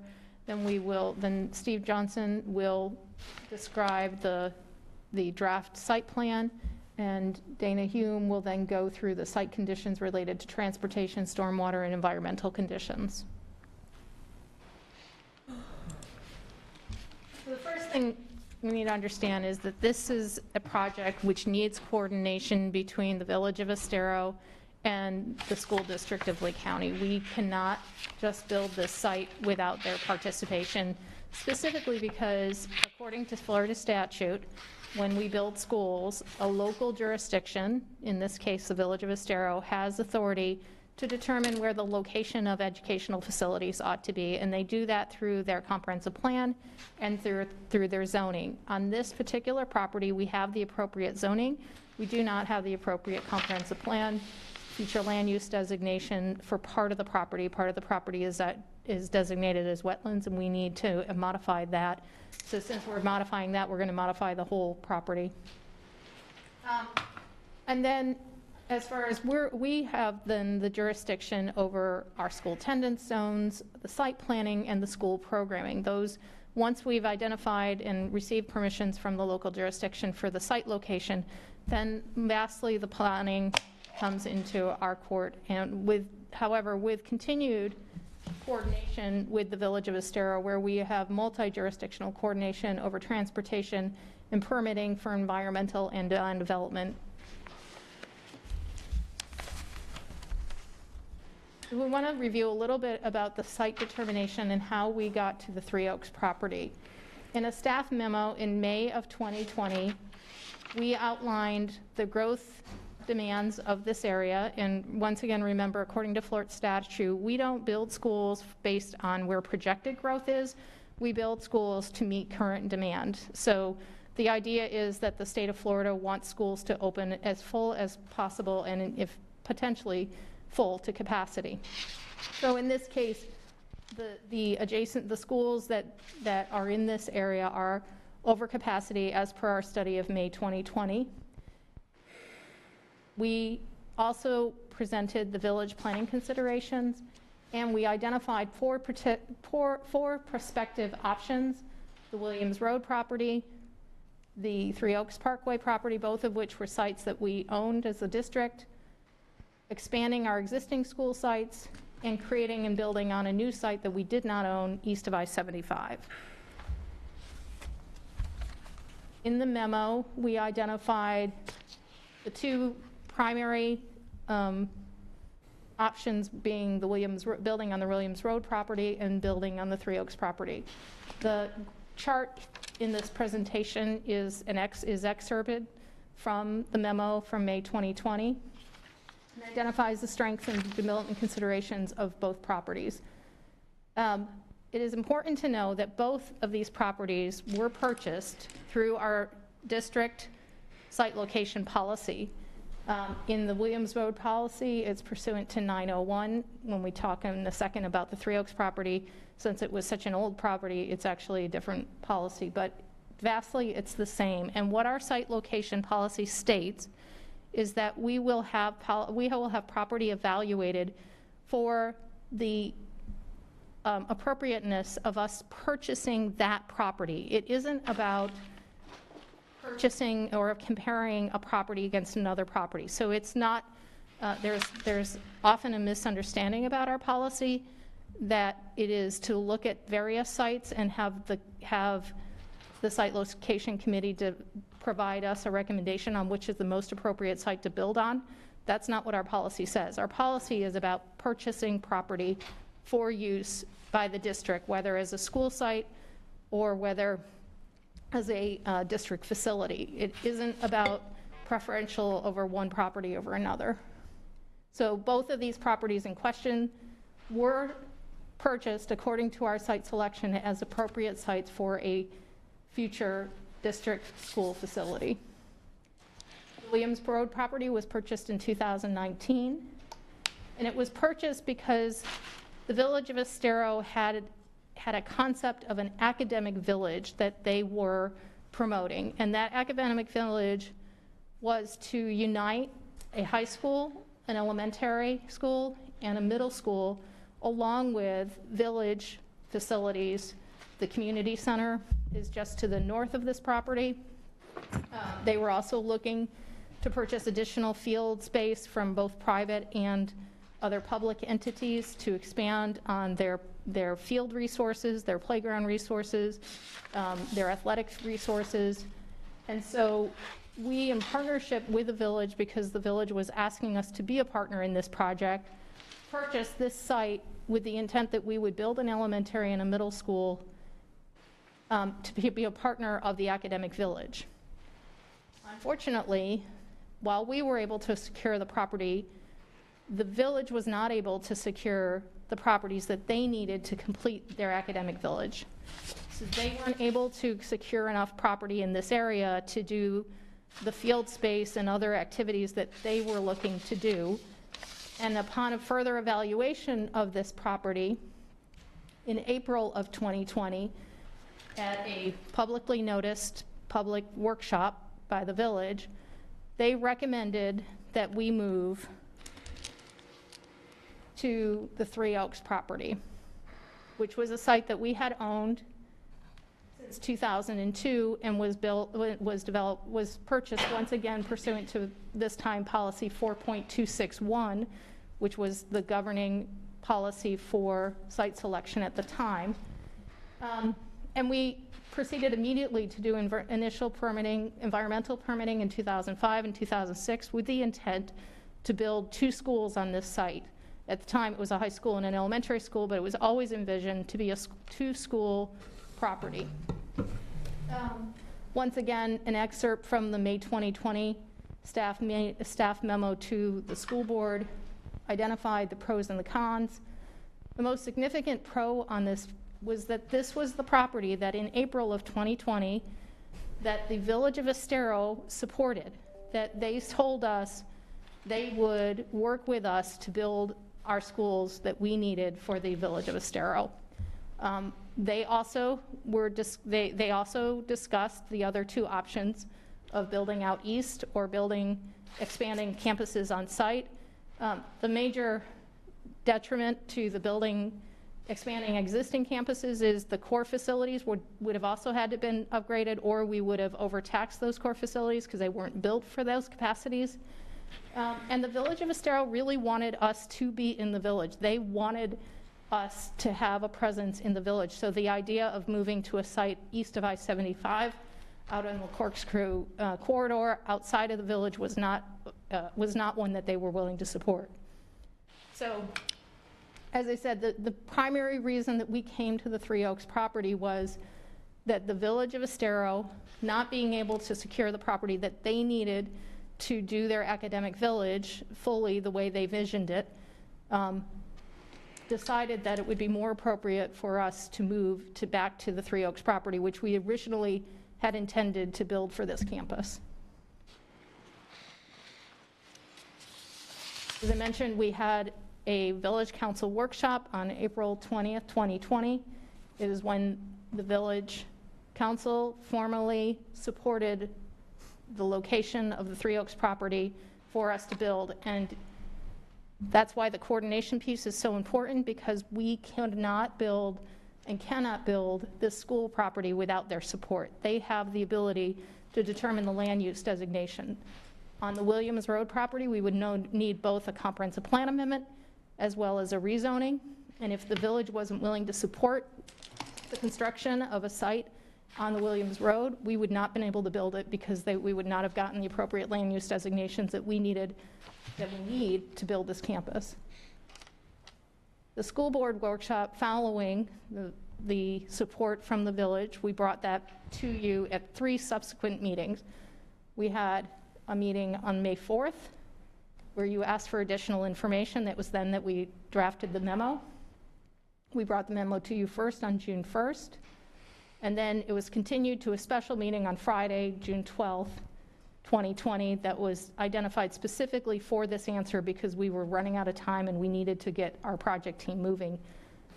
So we asked for a special meeting. You granted it us June 12th, and on June 12th, we received consensus from this board to move forward and move from the Williams Road property that we had intended to build to the Three Oaks property.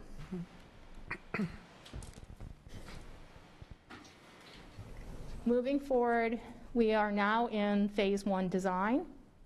It commenced in July of 2020. Today in March, 2021, we are bringing you the draft site plan, which our team will walk you through. We submitted an application for the comprehensive plan amendment that we need to build on this property through the village in August of 2020. We had a preliminary hearing on October of 2020. We had the local planning hearings in December of 2020, and that was continued to January 2021 when the local planning agency recommended approval to the city council for the comprehensive plan amendment. The transmittal hearing we are hoping is going to be in April. That will then follow with a 30-day review by the Department of Economic Opportunity, and an adoption hearing to be determined following the review by the state. The next phase will be construction. Our goal is to commence construction in winter of 2021. Construction will take place from winter 2021 to the spring of 2023, with occupancy in the 2023 and opening in August of 2023. That is our goal. In terms of community engagement, in the phase 1 design, we have used the public hearing process as outlined earlier in October, December, and January with the village to get public feedback. We also are having a community forum this Thursday evening from 6 to 7:30 at Estero High School in their gymnasium. Phase 2 construction, we will have continued engagement with the groundbreaking, the open house, and the ribbon cutting. So we will continue to keep our partners, as well as using, as we have done on other projects, using our website and other media to keep the public abreast of what the project is going to look like and how it's proceeding. And at that, I am going to turn to Steve Johnson, who is going to go through the site attributes of our preliminary site plan. Thank you, Kathy.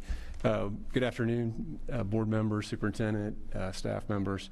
Again, I'm Steve Johnson, Harvard Jolly Architecture. Happy to be here today and glad to walk you through this overview of the site plan. The key features we've identified up on the site plan.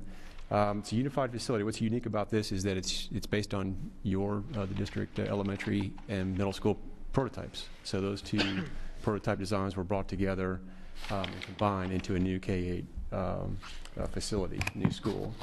On the left side of this screen of the image site plan is Three Oaks Parkway. That's the entrance into the site. And the way that we position the school is in the center of the site. So on the left, on the west-hand side, is basically the public area, right? The parking, the drive-in, out, the buses. And on the right-hand side of the site, the green space, is the secured courtyard area, the secured play area for the students and staff. So that's generally how we positioned the building on the site, with buffers to the north and to the south.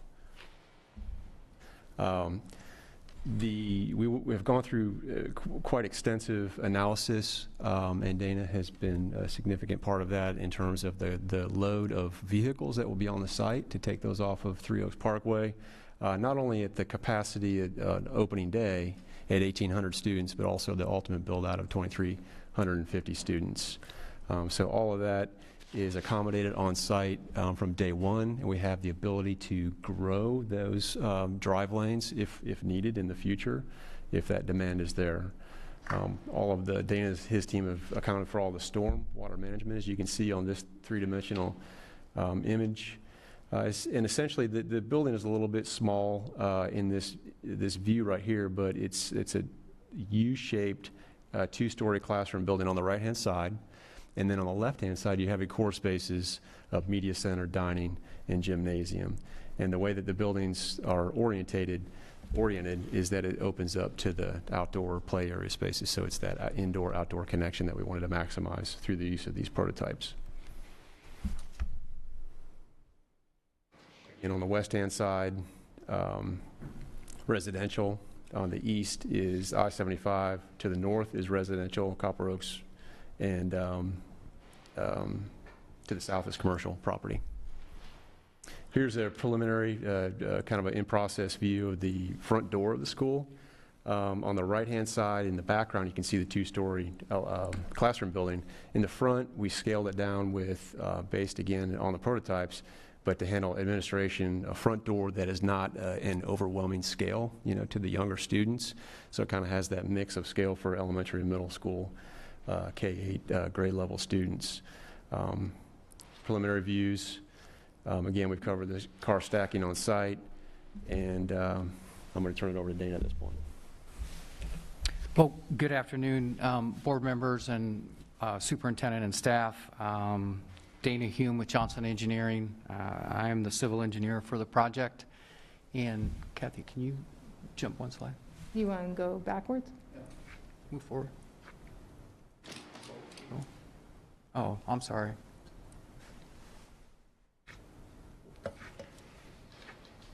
Okay. No, right, the transportation slide. That's one I was on. Okay, I'm sorry. There we go. So there are a couple key elements that I'm going to speak to today, and I'm going to start with something that Steve noted earlier. The last time I was before you all, and I walked you through kind of the preliminary site plan that we were working with, one of the key elements that we really dove into was the student or the parent pickup and drop off. Because the village has made it very clear, and the residents of the village have made it very clear that they don't want any stacking out on Three Oaks Parkway. And so we went through an extensive study of finding schools in the area, same demographics, so that we could come up with a student per vehicle ratio.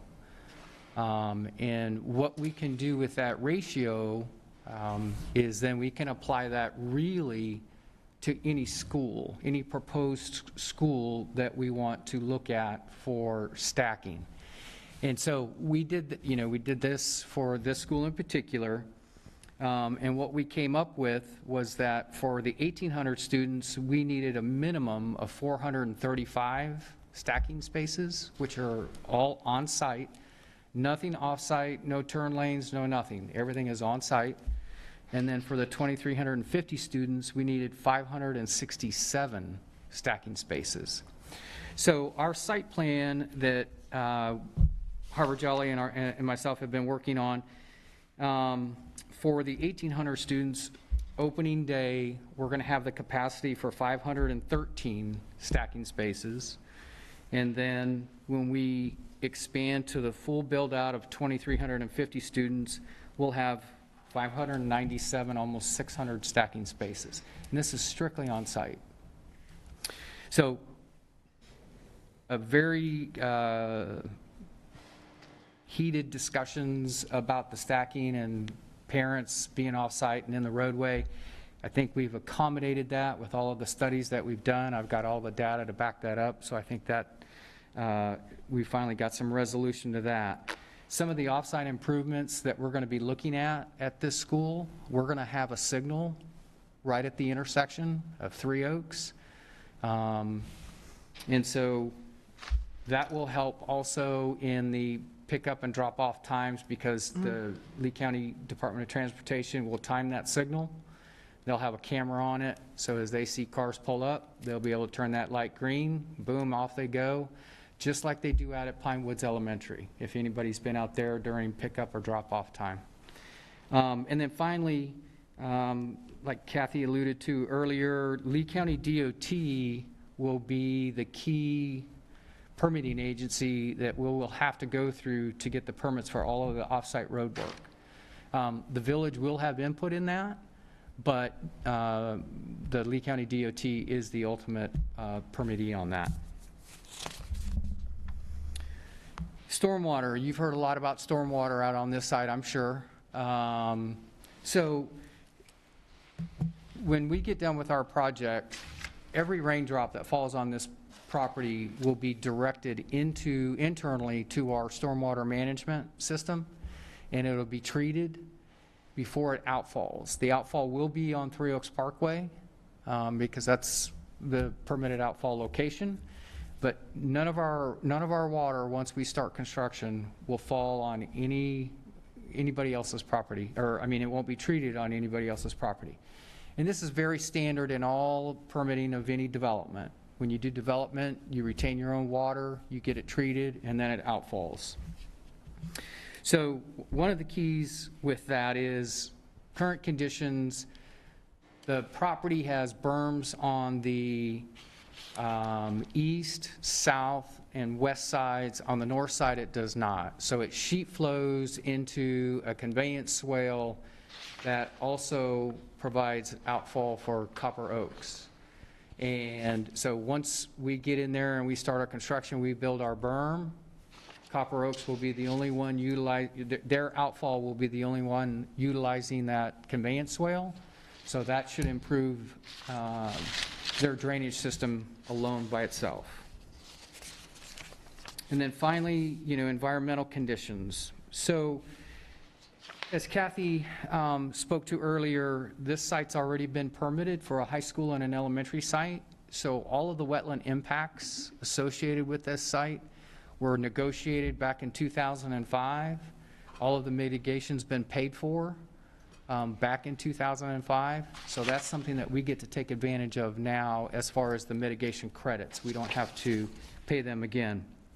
The Corps of Engineers issued a no permit required recently. The process has changed with the Corps of Engineers in that they've given the Florida Department of Environmental Protection the authority to now issue the permits that they would normally issue.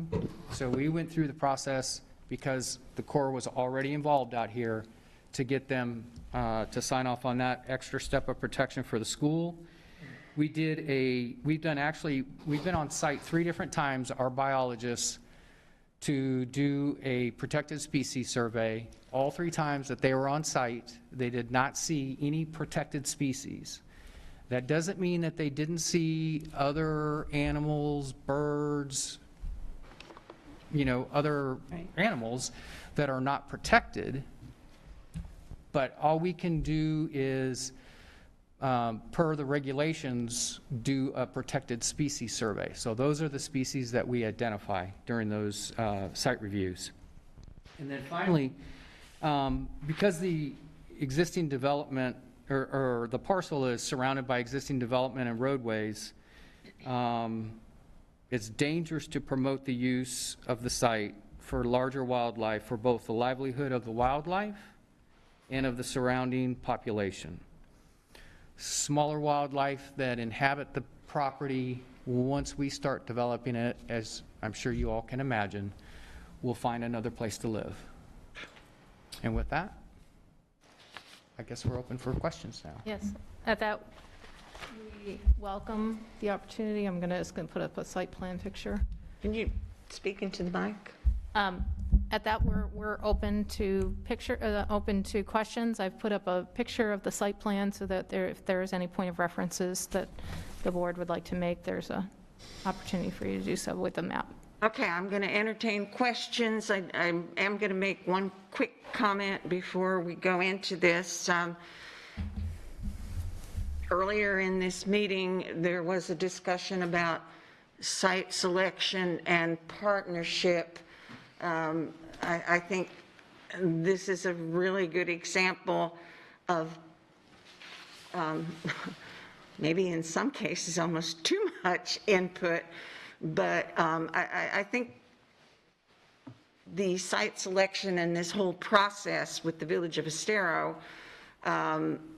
stands in stark contrast to some of the other site selections. I know this is old business, but I wanted to say that. And I also wanted to say that, Ms. Ebal, you said that originally the Three Oaks property was one where we were going to build a school, and I remember that consideration, and a high school there and too close to Estero and that sort of thing.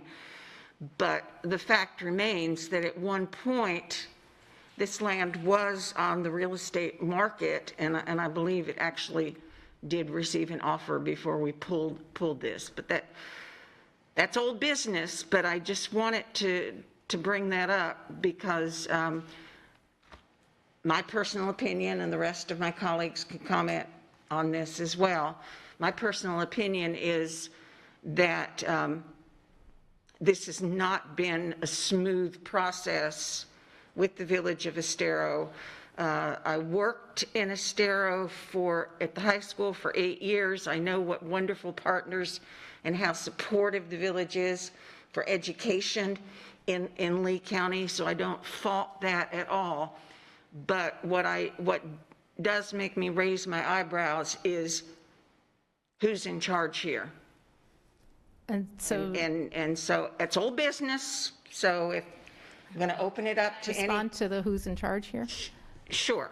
That the who's in charge here depends on whose purview it is and the phase that we're in. The fact is the Florida statute allows a local jurisdiction to be in charge of where a school is located. So that is not in our purview. And unfortunately, the village decided, we originally did intend to build on the Three Oaks property. Then they asked us to move the Williams property. That was when we put it up for sale because we thought that the village wanted us to move. We moved to that site. We started our due diligence. We started our planning. The village couldn't do what they needed to do to finish out the village, their village concept of the academic village, and they asked us to move back. Unfortunately, we have no control over that decision-making process. It is completely in the purview of the Village of Estero, and we have no control over that. Okay, and yeah, we know the history, but thank you for reiterating it. We know the history, and as I said, that's kind of water under the dam, unfortunately, at this point. So I open it to questions on this particular presentation from the board, or if you want to comment on what I said. Okay, Mrs. Giovanelli. Well, actually, I have to make a correction because the school district has the full authority under eminent domain to take property, personal property and private property. So under statute 1013.24. So we could have insisted on staying at Block Lane, but it became more of probably a political aspect, and we moved to it, and we adhered to the wishes of the Village of Estero. So, because I distinctly remember in 2018, Mark Mora, when we listed this property, I had a one-on-one with Dr. Atkins and Mark Mora and Don and Trinity, and they listed that property because it wasn't suitable for a school. And now, lo and behold, miraculously, it is now suitable for a school because the Village of Estero said so. And I think we have to not allow who dictates what and where we should be building schools. Our children should be the one. It should come back to the children. Where's the need? The need is where the children are. And the need wasn't there. That's not, because we pass 5 schools to get to this school when you get to it. So I still have a hard time with this because I thought Block Lane was wonderful because it was presented that way back in 2018. So when we purchased the land and made the deal with Village of Estero. They're the ones that reneged on the deal. And let's just be real. And now we're going to pay quite a bit more money for this school because of because we hired, and in fact, here's a question for you, Mr. Jolly. Did you do the initial, were you the architect on Black Lane?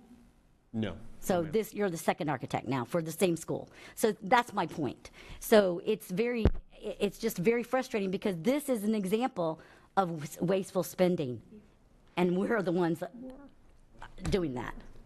Thank you. I need to correct the record.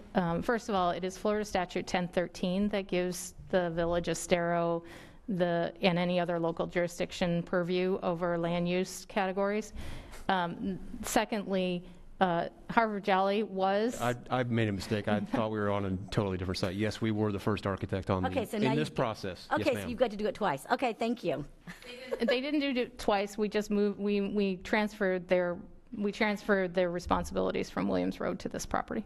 Well, yes, but still, it's a different. He started all over again, so it wasn't like it. I know he didn't give us a credit.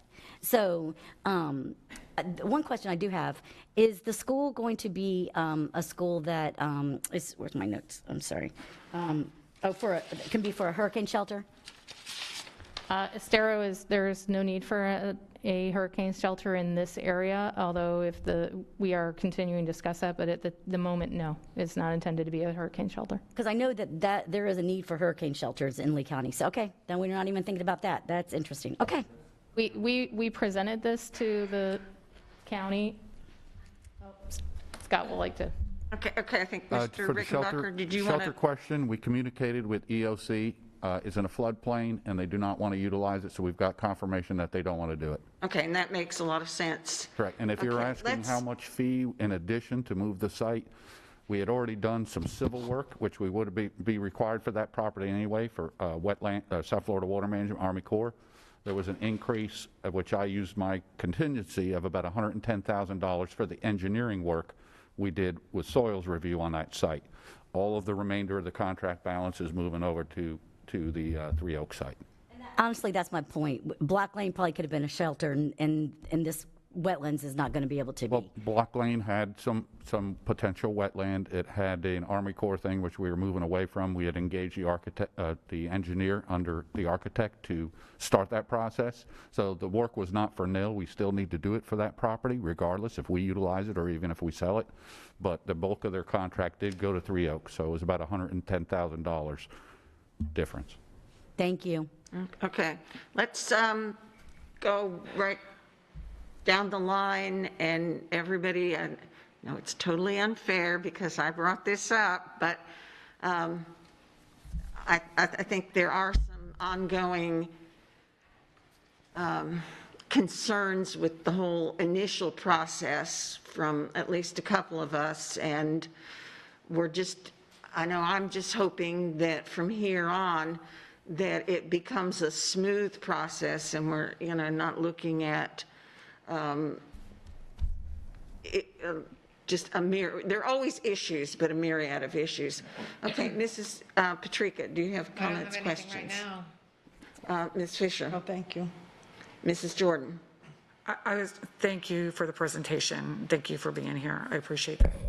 And could you possibly tell me, when I'm looking at this, so the outfall going on to Three Oaks, so the water comes in, it gets clean, and then it goes to Three Oaks out on the road?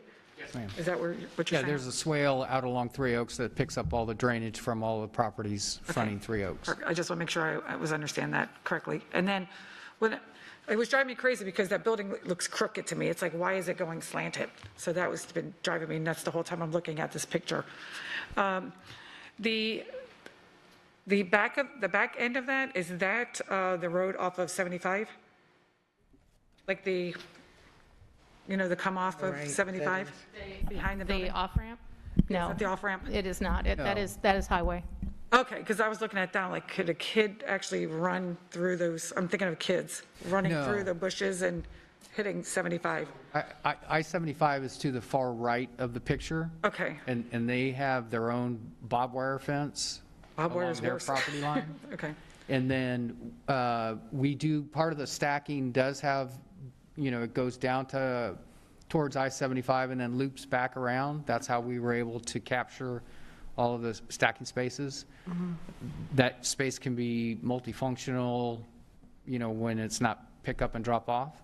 And then we will have our own 6-foot-high standard school district security fence around the entire property. Okay, and then towards Copper Oaks, when you're looking at that, are those just shrubs or trees that are just separating that, or will? Again, we'll have a fence, and then we will also have a lot of trees that we're proposing to plant along that side. Again, meeting the Parkland criteria, we can't put in your standard buffers that include shrubs and trees. We can't put in the shrubs. All we can do is put in the trees, and then we've got to provide that separation between the fence and the trees so that kids can't climb up on the trees, jump the fence, and get into the school property. I was just wondering, because like if you drive down 75 going into Naples area, there's a lot of times those walls. Yes. Cement walls, which separates the highway from the communities. Correct. So that's why I was trying to figure out what exactly how we separate that, and what's the buffer from the sound and the noise, because I think that was a concern. So thank you for that. Thank you. Mrs. Gittens, do you have a question or a comment? Yes, I do. I recall when I hadn't been on the board that long and you had the RFQ meeting for the Block Lane, and I'd never been to an RFQ, so I went because I wanted to see what it was all about. And the question that comes to mind with me is, it was first supposed to be the Innovation School, and then that was changed to the K through 8, which is a whole different architectural design. And why did we not, no offense to your business, I know we had said to you we were going to do this and we changed, but, business happens. Why didn't we put it out for a bid for RFQ? Because it was a totally different project. We did do a legal review of whether or not this was a completely different project, and it was determined by legal that we did not need to do that. But it was. And I think Mr. Rockenbacher would like to expand on that comment. Correct. The original was K and NN, a prototype elementary and middle school. What you have in the pre-K-8 school is a melding of the two prototypes together. So if we're at about 60-70% drawings now. If we were to show you those drawings, you'd see the definitive breaks in the building structures and how it is our prototypes melded into one campus. So we're in the process, waiting for the last contract, which I believe just came in today. I will be bringing to the board at the next available meeting 4 addendums, 2 for the architect, 2 for the construction manager, and 2 brand new contracts. Now the amendments for each closes down the NN and the K contract, moves the remaining monies forward into a new quadruple A, that's what this will be called, AAA pre-K-8, and you will be approving a new phase 1. Now, the monies from all the previous are being rotated into this new, but for transparency, I have to bring a new phase 1 project cost to you, which is the combination of both of the monies from the school in the phase 1 and the new contracts for quadruple A for both the architect and the construction manager. So I hope to have that to you at the next available board meeting. It'll be about So my question on that then is, if the monies that were originally set aside are going to be moved to Three Oaks? That is correct. Everything in the contracts, what we put in, I worked with legal, everything that has been expended towards the design, moving from 2 prototype separate buildings to the pre-K, are deducted from the new AAA contract. And so there is no additional monies to go and change to a pre-K-8. It's the original contract values being melded together to support the project.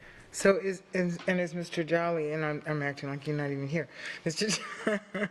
do you have the contract then for the Innovation School, since you originally had that? So is that going out for bid? Well, remember, this is a pre-K-8. Everything has to be an RFQ. Now, in his design for this pre-K-8 school, there are prototype reuse abilities in the contract, which typically offer substantial savings in the design. Okay. So we're going to end up with 2 prototypes, one for a K through 8, or pre-K through 8, and one for an innovation school, should we in the future decide we're going to build any more of those. You are already, once we engage with them, we already own this pre-K-8 innovation drawings. They provide, and nothing says we have to use them, but they provide over a 10-year period multiple uses of that at a discounted design rate because they've already done it and they have all the backgrounds and the info. So they will be designing the one for No, I'm both? not saying, no, that's an RFQ. Okay. Nothing says they will design any new school Excuse me, for I'm it. just trying to understand it. No, I get it. So, but what could happen is, yes, they could win the RFQ. We could use the footprint of the prototype pre-K-8 and modify it and change it to the things that you spoke about earlier that you would like to see in an innovation school in combination with FGCU. And wouldn't that be cheaper for us to use that footprint and then modify it? I don't want to preclude, make a statement. Okay, no, There's and an I won't RFQ hold your feet to the process, fire. and it's got to be competitive, and obviously, at the end of the day, the best deal that the district can get is what we want to take. Okay, so bottom line, I'm asking then, there was Block Lane, there's Three Oaks, and there's the Innovation School. And there will be an RFQ put out for the Innovation School.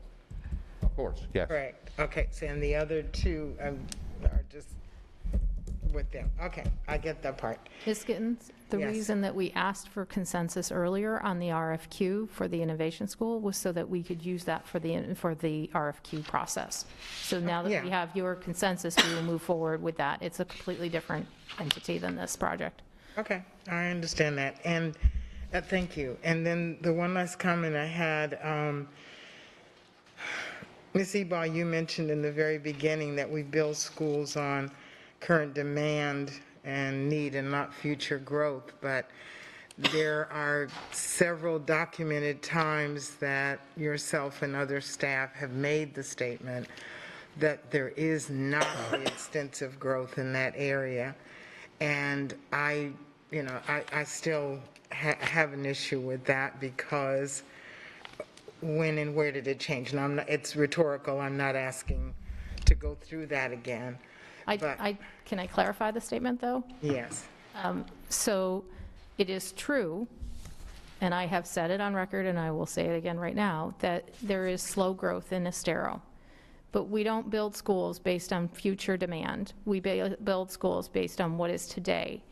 And when we, in the 2020 memo, we outlined the demand for those schools as they are today. So, and we had a 5-year plant survey where we got permission from the state based on the demand as it exists today.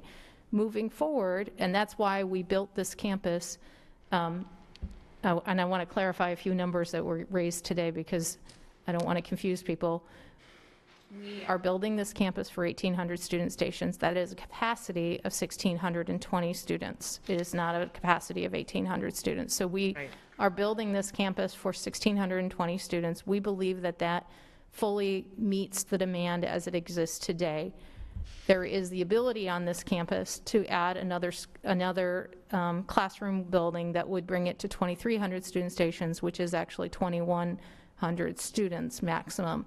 But we don't need those 2,300 students, and that's why we're not building that full capacity today. So you're saying that today, if it were built, you could fill it with 1,600 kids from surrounding schools because there's that much overage? That's right. That's where we are today. That's where when in May of 2020, when we wrote our memo, and the numbers are in the presentation, it shows the overcapacity of the area around us. And I've said it before, and then I'll stop, but to me, it's still the priorities. And I understand that they may have 1,600 kids over, but in other parts of the district, there is a larger need. And I will go on record until I'm not here anymore saying that. And if you're looking at, larger classes in one school or kids in portables in another, I just don't understand. And thank you. Okay, Ms. Morgan. First of all, I would like to thank Ms. Eba for doing a walkthrough on the site policy process. I think there still continues to be confusion on this board about the difference between site purchasing and then decisions about which properties to use in the event that we need to build, and we already have existing properties. I think it would be helpful if you put together a decision tree that shows exactly what the criteria are and what policies are, if any, are in play at any point in the process. I also want to thank you for the presentation of history, because I think it really helps if community members look at this presentation to see, the presentation about the history beginning to end, what roles they're not a city, they are a village, and what role the district played. So I want to thank you. I think this has been a terrific update and review of where we are, and I commend everyone for working really, really, really hard to meet the constraints of the that are imposed by the property so that we can do what we need to do for kids here. Thank you. Okay, and Ms. Patrica, if you can do this that's right, you didn't have a chance to speak, but go ahead. I have two questions, if I may, and they're questions that have come up in the public. If I may direct a question to Ms. Giovanelli through the chair, because it's one of the issues that's come up in the public as well.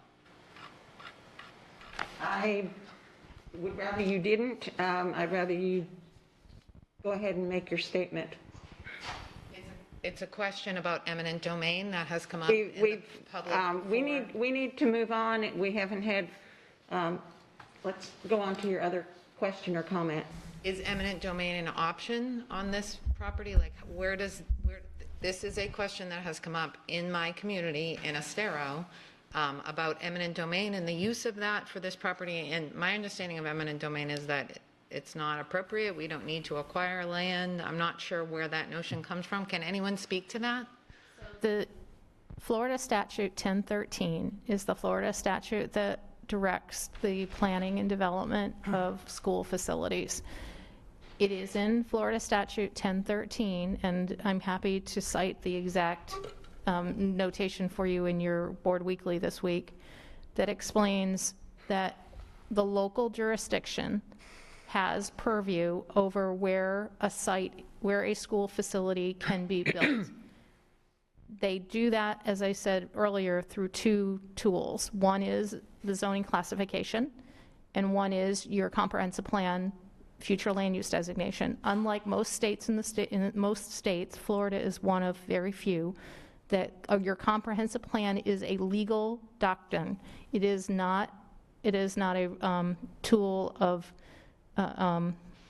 policy. It is a legal doctrine. And so through your future land use map, which is adopted through your comprehensive plan, and through your zoning map, which is adopted through your zoning ordinance, a local jurisdiction determines where certain properties are able to be and what are able to be built on those properties. And in this case, we as a school district must adhere to and must comply with a local jurisdiction zoning ordinance, zoning map, comprehensive plan ordinance, and future land use map. And in this case, we have on this property, Three Oaks property, we have appropriate zoning designation. We do not have appropriate comprehensive plan amendment. That's why we're going through the process we're going through right now. On the Williams Road property, we had neither the correct zoning or the correct comprehensive plan, and that is why we asked the village before we moved property, because we did not want to go through the expense or the redesign or any of the work that we had already done to move it to a different site if we weren't going to have the support of the village. We asked the village to have that meeting in April to give us support for what site they wanted us to build and where, recognizing that they had the purview. It is their legal jurisdiction to determine where we would build that campus. So I'm not sure where eminent domain comes in. Eminent domain is a tool of acquisition, and we aren't looking for acquisition of property. We're looking for classification of what entitlements, what is called land use entitlements, exist on the property. in form of the zoning classification and the future land use map. Thank you, I appreciate that. And Mr. Hume, your description of the increase in stacking on the site is a perfect example of responsiveness to the community and the community's concerns. And I don't want an answer to this question today, but I do believe that on Thursday, the question will come up because it's come to me several times from the community as to whether you can swap, and this is going to sound really stupid because I don't know anything about planning or site planning or development or any of that, so I know this question is going to sound really stupid, but whether you can move where the buses are going to be in the morning so that the noise isn't on the side where the neighborhood is and it's on the other side where there is no residential. You don't have to answer that question right now. I'm just sort of giving you the heads up. That has come my way several times and I know it will be there Thursday night. And we expect that question. Okay, good. And we can answer it now if you'd like. If you have an answer, that'd be great. The more information I'm armed with, the better. Yeah, just to update the board, the planning, the buses are associated with the larger spaces that are used for before and after programs on that side of the building. So, it's associated with delivery trucks that go to the kitchen and back of house, things like that. So, it really is associated with that side of the campus in general. So it needs to stay with them. That totally makes Okay, thank you. And at this point, we are running way far behind, but I made the kind of executive decision here that the topics were so important that it warranted so far behind. But so at this point, I'm going to ask that any further questions on this topic be sent for the board update, please, because we are very far behind. Thank you so much for your comprehensive overview, and we are going to move to, because we still have a couple more topics to go through, capital update and change order memo, and this would be. Thank you very much. Scott Rickenbacker, Director, Construction Project Management. Meeting Wednesday? Go down to where? Excuse me? In the wrong time, sorry. Right here? Is there a problem? No, I was just making a friendly comment to a presenter. Okay. I think she was referring to There was a problem that we needed to address. Okay, Ms. Eba, are you going to be presenting on this one with Mr. Rickenbacker? I'm not. I was helping him get into what he needed to do. Okay, thank you very much. So, and we appreciate all the times that you have been presenting today. So thank you for that. So, Mr. Rickenbacker, it's all yours. Good afternoon, board members. I'll keep it quick. I know you want to get out of here, so if I'm good. Oh, no, you know what? We do. I'm trying to be respectful of time, but on the other hand, we had. Ms. Vaughn. Yes. I'm sorry, but we have an agenda, and I really take exception to one board member who serves at the pleasure of the rest of the board making a decision to shorten and dismiss staff when we went over because it was important. It's all important. And so I take real exception to that, and I have to go on record to say Your that. exception is noted as the vice chair and facilitator on this meeting. I've made a decision, and we're going to need to move on. But your comment is duly noted. Okay, Mr. Rickenbacker. Yes, welcome. This is your March 2021 capital update. Lots of big things happening this month. Obviously, you can see the slides. I won't read every item for you, but we're working on a substantial completion for Cape Coral Elementary HVAC in August. It's underway. We're working second shift. Similarly, we are substantially completing the Fort Myers High School HVAC program out there, and we're beginning punch list phase. That's turning out well. We are in the process, and I believe tonight there's some rankings for some folks coming to you for the Orangewood HVAC program. So we're excited about getting that kicked off and possibly some of the tax money being pushed forward to help support that. It was meant for the following year. And then if we go to, I'm sorry, I'm behind slides. If you go to Gateway High, I strongly recommend you go out and request a tour. We love to give tours. I know some of you have been out there. The place is absolutely phenomenal and gorgeous. You can see from this latest aerial, all the paving, the striping, the track has been striped. The teachers are planning a trip, I think, with the principal, and the furniture is out there, and Nikita and her staff are out there loading the building with furniture. We originally, if you'll notice on the substantial completion date, originally it was supposed to be March 1st. I declined to take substantial completion because there were still items that I felt needed to be completed for the district's benefit and use. So we went and I got with the superintendent. We extended it to 3/26 at no additional cost to the district so that all those items could be done and that the school would be done. This isn't like a summer project where I'm in a pinch, I've got 2 weeks. So they're performing their duties to get most of the punch list done. I believe we're down to less than 30 items. And we will be taking substantial completion as of March 26th. And we will be having staff satellite office out there to keep an eye on our investment until such a time as June 18th occurs, and then Nikita and her staff will move into the new building. Obviously, the following, you can take a look at some of the interior pictures. There's a little media production room, front office area in Building A. Elevators are up and running. We have all our health department inspections. Oh, and we do have our final CO for the entire campus, so the entire campus is CO'd. You can see the pictures of the gym. The logos are in place. Everything's spit polished. Kitchen's up and running. Coolers are in place.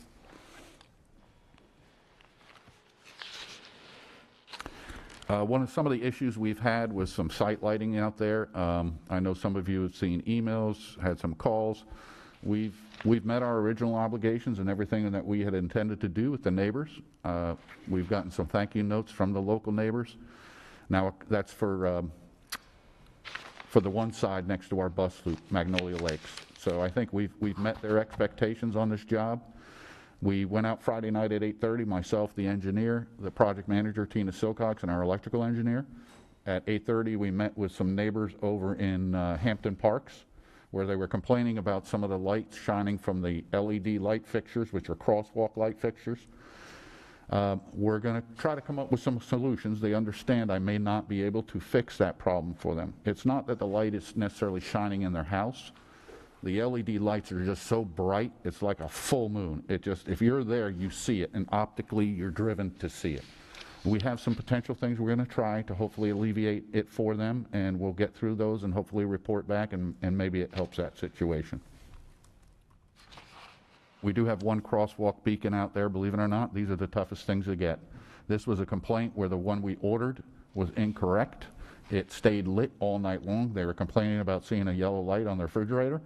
The replacement unit is on order. We're trying to expedite it to the site. It's a smash button, so it will go off for about 40 seconds. When you hit it, when you want to cross, it'll go off, it'll light, and then it'll go off automatically. So again, that's something that's being corrected as we speak as well. MM Middle School, as you can see, we're progressing. Now, their substantial completion by contract is July 15th. However, we're on queue right now to hopefully be done around mid-May. So it looks like we may even have an early turnover on that school and try to get the principal in there right as soon as he's done with the school year. Move right in. Again, this is some of the luxury vinyl tile in MM Middle, or the new Lamb School. You can see some of the science equipment and tables in there being installed. There's my engineering prowess, computer skills. That's where your new J Elementary will be located. And you've already approved those vendors, and we're going to be scheduling contract negotiations shortly with procurement. The new Estero Pre-K-8, you just heard about that. They went through the whole process of the design and where we're at in there, and it's been a real team project. We've had participation with the curriculum department. We've had participation with transportation, with safety, with traffic. So we're really trying to make sure that we're good to the neighbors and to the community down there. We don't back traffic up. So I think at the end of the day, it'll be another success for you guys. G. Weaver Hips, you guys have approved the rankings for that pre-K edition on that school. And again, we need to do contract negotiations, so that date will be determined. I'm sure it's going to be coming up here in the next month. I think procurement's already told you they had 47 RFQs come at one giant slam, so now we have to all get together and negotiate contracts, so that's moving forward. Springs Elementary, we set the portables right now. We just engaged with a work authorization to have the design for the electrical sewer for those portables to support the principal on that campus. We expect that to be done, all the installs up and running by June. Lehigh Elementary was another pre-K where we moved a federal portable from Littleton Elementary over to the Lehigh Elementary school site. That portable has been moved and is set, and we're revamping those portables and a couple other portables there with some casework and furnishings that the federal pre-K program need to expand that program desire on that school. Portable canopies to portables. This again is just some more of those projects where we've gone throughout the district. We pick a number of sites that we have in our budget to do, and currently we're doing River Hall Elementary, Success Academy, and G. Weaver Hips. FMTC, again, you have approved the rankings, and contract negotiations are in process, and we'll begin in those designs and collaborations shortly. Parks Academy of Art. I believe that they're working through that. There's going to be a presentation, I believe, scheduled by planning here. I'm not sure what that date is, but again, that will be all part of the community event, dealing with you guys to determine what the scope of work is going to be for that campus. And then I'll be coming through with some project cost estimates, and I believe you've already approved the ranking of the three building official, construction manager, architect. So we'll be sitting down with, once the scope is defined, sitting down to negotiate contracts. Okay, Riverdale, again, you've already approved the three parts of the triangle. BSSW is the architect, Suffolk Construction, MV5 for building official, and I believe we've negotiated those contracts, and now it's just a matter of putting together and coming to the board with phase one project cost budget estimating and total project cost estimates. That's moving forward as well. Roofing projects, North Fort Myers High School, that's underway. It's 90% complete. The substantial completion is April 5th, and everything seems to indicate we're going to be on target with that being complete. I think I missed one here. Roofing, we just we just got a GMP. We opened bids 2 days ago for this roof on the LEPEC building. So I should be able to bring some information to you. Hopefully it'll be a total project cost approval for this roof so we can get this underway and get that moving. Cypress Lake High School, again, 70% of the project is complete. We had some delays in some of the material, the metal roofing sections. Metal, aluminum's getting hard to get, and as you all had spoken to earlier, if you read the paper, the shortages of materials are starting to happen. So I expect we're going to see escalation on future projects and materials moving forward due to the pandemic and the lack of fabrication in factories and so forth. But that roof's going along well, and that too will be substantially complete on May 9th. Just a small playground projects. This was the part that the feds bought for James Stevens. Even though we were complete, they were waiting for their playground materials to be delivered. So you can see it's being installed and then the mulch will be distributed. We also finished installing the tricycle shed. Another playground, this is being done by the maintenance arm of our operations division. The playground renovations at Cape Coral Elementary, a tear down of the existing and a new play pavilion out in that area. And that'll be managed by Mr. Spurlock in maintenance. Playground renovation at Edison Park Elementary and a PE pavilion remodel. Again, by maintenance, Mr. Spurlock will oversee that work. Tanglewood Elementary PE pavilion playground. So we're going through trying to remodel some of these old termite-ridden things that have just aged out and need to be replaced. So those are all being done by maintenance, and he's waiting on estimates now for that. Electrical department, they're going through multiple schools, a lot of our switch gear, so we don't have the kind of issues we had at Mariner, just with age and lightning strikes and phasing. Our equipment fails, so there's a whole program now, and you can see the 4 schools that they're doing: Tropic Isles, Orange River, Riverdale High, and Trafalgar Elementary for switch gear replacement and maintenance. And that concludes it. Additionally, in your package was the monthly change order reporting. Were there any questions on the change order reporting? Ms. Skittins? Thank you. Busiest working man out there. I appreciate all you're doing. A couple of questions. At G. Weaver, someone had asked me about the, I don't know if it's Taylor Road or something, but the egress coming out on that side road, that there was an issue or something with that. Can you speak to that? I'm not familiar with anything. I know there was some crazy easements by the previous owner we were buying the property where there was an existing easement, and technically we didn't have rights to deliver food to our cafeteria because that easement cut through. I believe with the purchase of the property, we gained that. So we purchased all of it around, so. Yes. So getting out, like where the cafeteria is now, and coming out through the back, there's not going to be any issue with traffic, right? I don't believe so. I don't Okay. believe so. And right now, we're in the process, we have the federal grant money to start with a design. We have the architect, and we're going to start the design process to get those drawings. And obviously, the federal budget right now has ceased to exist. They're only looking at giving grants for $250,000 or more. So we're going to be working with our budget department in the pre-K program moving forward. And I got some good news because it sounds like there's another $3 trillion of federal programming for pre-K and child care and things like that coming hopefully shortly. So that may re-inject some money into that program. So we're just going to do the design for now and see where we are at that moment in time. Okay, and this is probably for Dr. Atkins, but the VPAA community meeting on March the 30th, we had suggested about at least giving flyers out to the students, at least at Veterans Park and at Lambs. So I don't know if that, and I was told that they would consider that. I don't know if it's happening. You can let me know later.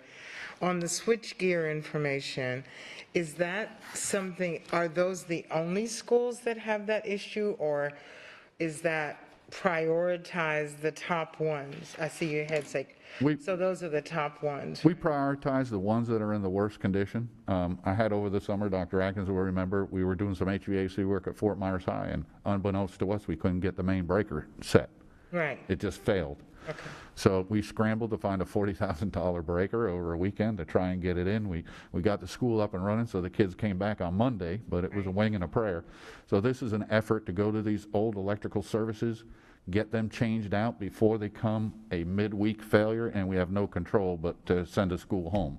So. And that isn't, wouldn't the switchgear actually end up being a fire hazard or a real hazard if there's a break in that, correct? Sometimes they can be, but typically when they fail, they go out and you just don't have power, and it's just not as simple as going to Home Depot. Unfortunately, I wish it were, but. Okay, and my last quick question is, from the time, I think it was at our last meeting on February 9th, that there was a majority vote to go ahead with the architect and GC for VPAA. Can you just tell us briefly what's happened between now and then with that project? I believe right now they've scheduled that community meeting with the school. I've asked my superiors to develop a definitive scope, which I would assume that they will brief you guys and the superintendent on. Once that scope is developed, then I can engage in negotiations with those entities, the architect and the construction manager. So nothing has really moved forward? It has not gotten to my department yet, in which I'll get involved with the negotiations. Thank you very much. Okay. Other board member questions or comments? Mrs. Jordan. Thank you. Just two questions. With Edison Park, that's pretty exciting. So is that considered historical? The school building is considered historical. The school whether building and that, whether the play pavilion is or not, I can't speak to that. That's a maintenance project, and they put it in my package to get today just to present to you, but I can ask that question.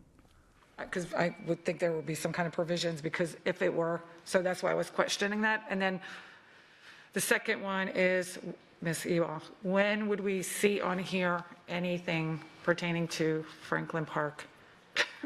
Please. Somehow I knew you were going to ask that question. I know, that's why you were waiting for me. The answer is that we will be bringing the scope for Franklin Park to you on April 13th. So your next briefing, you will see the scope for Franklin Park. We're doing the final staff review of it right now. And once you sign off on that scope, we'll be putting it out for RFQ. Thank you so much. Thank you. That's it. Thank you very much, both of you. Other board questions or comments? Anybody? Thank you. Have a great afternoon. Rickenbacker for a very thorough report. You're welcome. Appreciate it. And we have yet another presentation. We're going to hear about the budget, and this is a budget update. And so we have Ms. Lecter. Is Ms. Dr. Desamore, are you going to be just in the wings, so to speak? Okay, so Kelly, go ahead. Okay. Well, good afternoon, and I'm going to try and help you all catch up on some of your time that you have lost here. Make it short and sweet for you. I don't think your mic's on.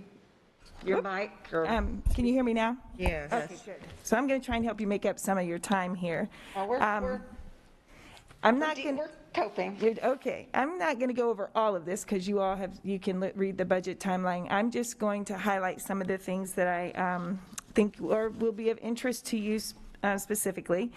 I just wanted to let you know on March 31st is when we're planning on having our district resource allocations to the schools so that they can start planning their budgets for next year and their staffing. As you know, departments information has gone out to departments. The chiefs are reviewing it and getting them back to us. Then my office will compile the information, and then the cabinet will review it between the end of April, beginning of May timeline for departments. We anticipate receiving the first FEFP calculation around May 7th, so that's when we'll really know funding-wise what's happening with us. On June 22nd, we will be bringing the preliminary budget to you for a briefing. And then July 27th will be the tentative public hearing, and September 8th will be the final public hearing. On the bottom of this handout, I had put some items that we will be coming to you briefing on. Every month we'll be doing a briefing on different parts of the budget, and I have listed the things that we have anticipated that we will be briefing. If there's something else you would like to be briefed on, please let me know, and I'll be happy to add it onto the briefings to make sure that you're aware of everything. Okay? I did want to bring back to you last month, I had talked to you about our FTE forecast, and where the state was capped us at 95,000 for the forecast last year. Well, they came back to us just yesterday, lately yesterday, and by today, we have to have it back to them, but they have reforecasted based on the student growth between our second and third calculation and asked us to relook at our forecast. And so we are upping our forecast for next year up to 96,432, which is a 1,300 increase from our original projection that went out before. So we have just sent that to them. Actually, just a minute ago, we sent it to them, and we'll hear back to see whether they've accepted it or not. Just wanted to update you on that real quick.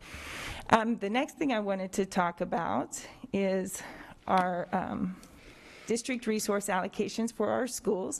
So I kind of wanted to go over the process so that you have some idea of what things are based on when they go to the school. So we do, of course, the DRA process, which is district resource allocation, and we do a projection, a by-school projection of what the student population we think will be at each school. We work with planning very closely on this. We look at it multiple times. We go out and look at their history, where they're at, where we think they're going to be, how do we fit all of the students in that we believe are going to be coming in. Then we run batch, and after batch is ran, we re-look at the numbers again. We're actually doing that tomorrow with planning, going back through the batch to make sure that we have all of our bases covered and so that the schools are given the allocations they need. When we allocate to schools, we do it based on this quick reference that was sent out to you all. And basically, it's an allocation process that takes the student population and makes sure that there's enough of things to cover them. So if you're an elementary school and you're a tier 1 or a tier 2 school, based on the grade levels, you're allocated like one DRA or one teacher for each, like 20 kids in kindergarten. First grade, you would be allocated one teacher for every 21 kids. So they kind of follow that guideline just to make sure that they fall within that. Now, that is above class size, which can be confusing, but we know that in some cases, there'll be some classes that won't fill up, and remember, our class sizes are an average by school. And then if you're a Tier 3 school, we do provide a lower allocation to make sure that those students have a lower teacher-to-student ratio, just to make sure, because the Tier 3s, of course, are the schools that need those additional resources to help with those students. The Tier 3s are usually determined by their proficiency and their learning gains. They look at their ELL population, and I'm looking to see if they were a previous D or F school within the last 3 years, and there's a whole list of things that they look at. Those are just a couple of the things to determine which ones are Tier 3 schools. Then, of course, we go through this goes through all of it. I, again, won't go through everything. I just want to touch on a couple of things. We give a special allocation for our ELL population to make sure that not only are we meeting the meta agreement, we are also providing resources for our schools to help with those students, because they struggle quite a bit. The other thing is our ISCT students, which are students that are not in a self-contained classroom. So our ESC students that aren't in a self-contained classroom, they're in inclusion classrooms. And this helps to provide additional supports for those teachers when they're in the classroom with them, to make sure that those students get the needs that they have filled. And then there's a whole allocation here, and I'll be happy to answer any questions on them if you have them. But just a reminder that it is based on, the DRAs are based on the student population, the projection and the weights and things. So even though our DRA allocations have not changed from last year, the way we allocate it, a school could be losing or gaining based on their student population. So if their population is going down, they could be seeing a loss in DRAs, or if it's going up, they'll see an increase. So, when you hear that, we have to kind of look at the full picture, because the allocation's staying the same, it's their population that's changing. The last thing I wanted to talk about was the min-max. So when we do the allocations to the schools, there are some set guidelines that we need to make sure that certain bases are covered. So we have a min-max, a requirement that the schools, when they're doing their DRAs, because we want to give as much flexibility to the principals to run their schools as they see fit, yet still make sure that we meet the guidelines that are set. So we make sure that they have, the certain number of teachers per student. We make sure that based on their level, they have certain number of counselors or things that go along with that, just to make sure that all of their students' needs are met. If they want to deviate from this, they must put in for a waiver. They must justify it, and then every Monday, I meet with Academic Services and ESC, and we go over the waivers and look to see whether it is a legit waiver. We should approve it, or if we should tell them, sorry, we can't do that right now. So we meet every Monday to discuss that. So I just wanted to kind of give you a roundabout on where we are and what the process is. Are there any questions? Thank you. Questions? Okay, Ms. Gittens?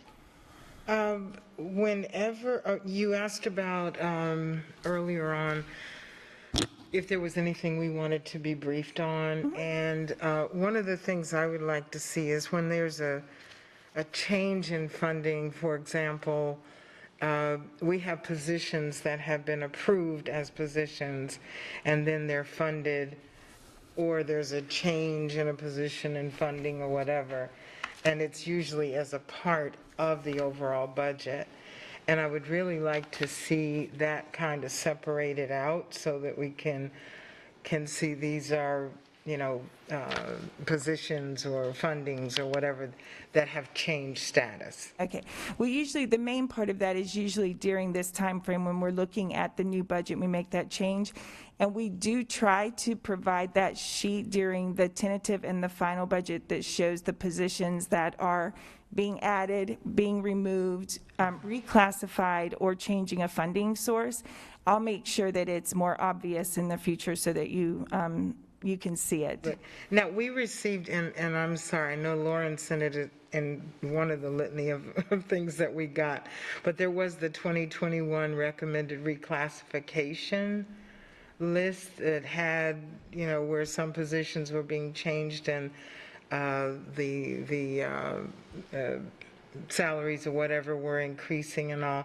And you don't have to go in for the sake of time now, but I would love an opportunity, and Dr. Atkins, if you can make that happen, to sit down and talk with you about some of these things so that I can make sure I understand them.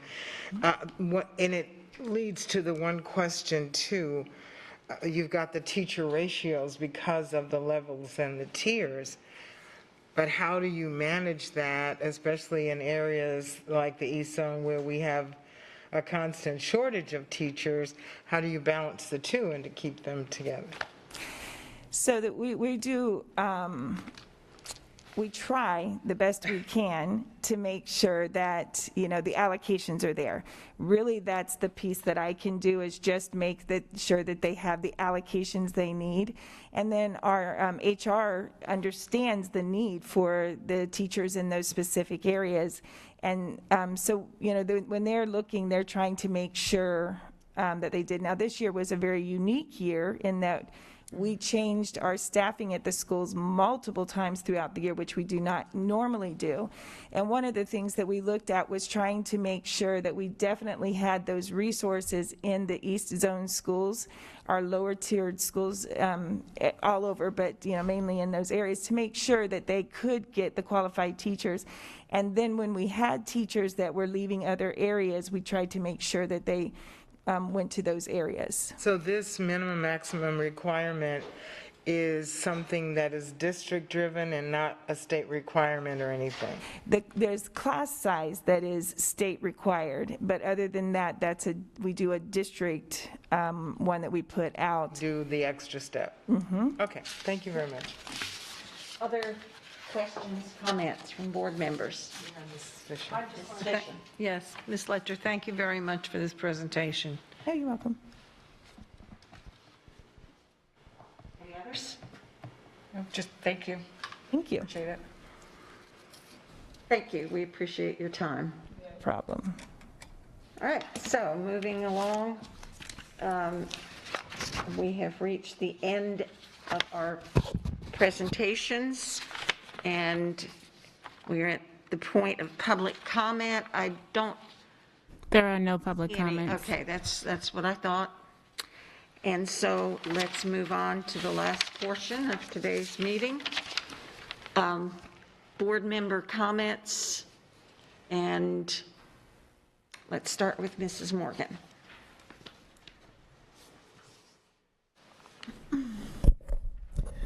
I just want to acknowledge the U.S. Navy donation of the 2 H-60 helicopter engines to Fort Myers Tech. Thanks to Tech College leadership and district staff who work hard to build partnerships that support student access to high-quality CTE learning opportunities. I feel like almost every month we have the opportunity to announce a new partnership that benefits the kids in CTE, the students in CTE. I have been reading research on early childhood learning and learning losses. Tutoring, especially by students, can have a powerful impact on learning for students who need to catch up.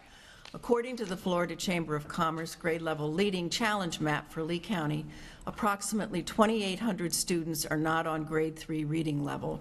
I know Kaylee Rodden is working with the Bonita Chamber Foundation to obtain a grant for summer school for some of these students.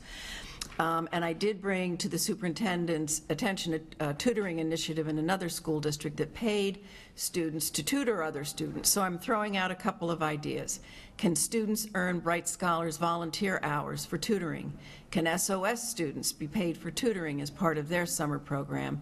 And can high school students who have completed their credit prior to graduation be paid to tutor students? I want to say congrats to the Edison Science and Inventors Fair participants, and special thanks to Lee Hughes and the Fair Committee for pulling off on behalf of kids a way to follow their curiosity and contribute more to our learning about the world around us. Thanks to Trey Davis for sponsoring the IT STEM Awards, and thanks to Jason Sill and his production staff for putting on a wonderful recording capturing a montage of people and events that culminated in the fairs. I think an extraordinary venture in a challenging time. I noted that Collier County Schools recruited a Miami-Dade official for deputy superintendent role left open, and Pamela Kamala Patton was quoted as saying, to get one of the top people in Miami over here is really, it's a big deal, and it's because we work well together. And I say that in the context of how we've been able to grow a high-quality leadership team, because at one time we worked well together and people were excited about coming to a district that was making its reputation in the state. And I just am taking this opportunity to express my concern that we are starting to lose key people, and I think we need as an organization to reflect on that.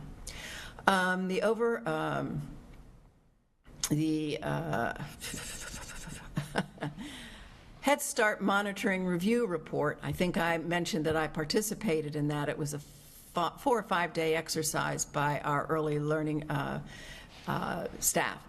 Came back very positive. They did, according to my reading, they did not identify any areas in need of improvement, and I think that corresponds to the fact that several years ago we were given a 5-year renewal of our contract, so that clearly went well.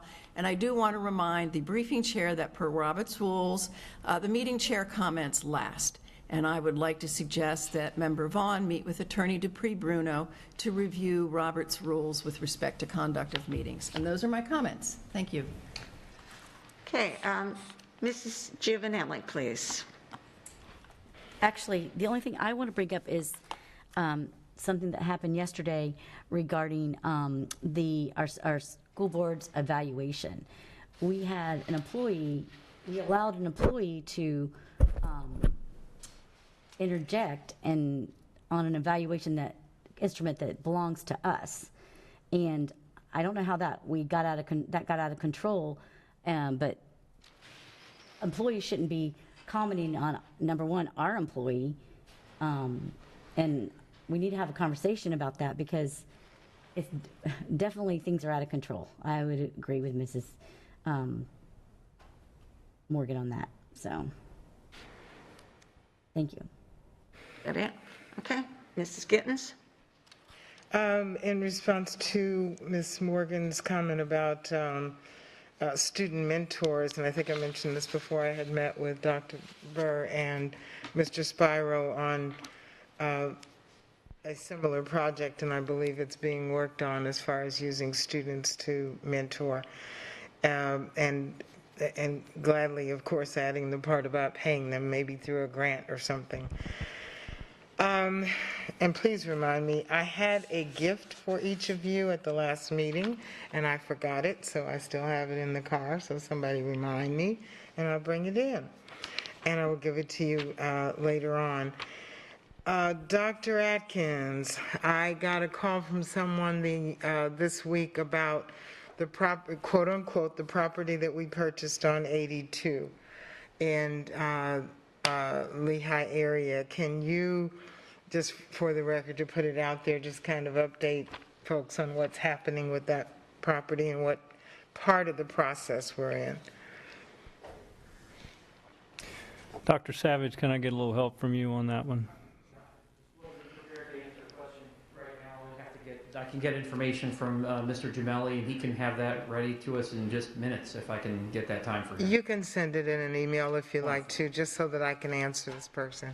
Well, it's just regarding the property on 82. And where we are in the process, because they were saying, oh, yes, it's already been purchased. I said, no, we're not that far along, and what's going on, so Is this for a decision tonight, or is this for something you'd like in the board update? I don't think it's on the thing tonight. I haven't seen it, no. Okay, so then would this be appropriate for us to add into the board weekly for this week?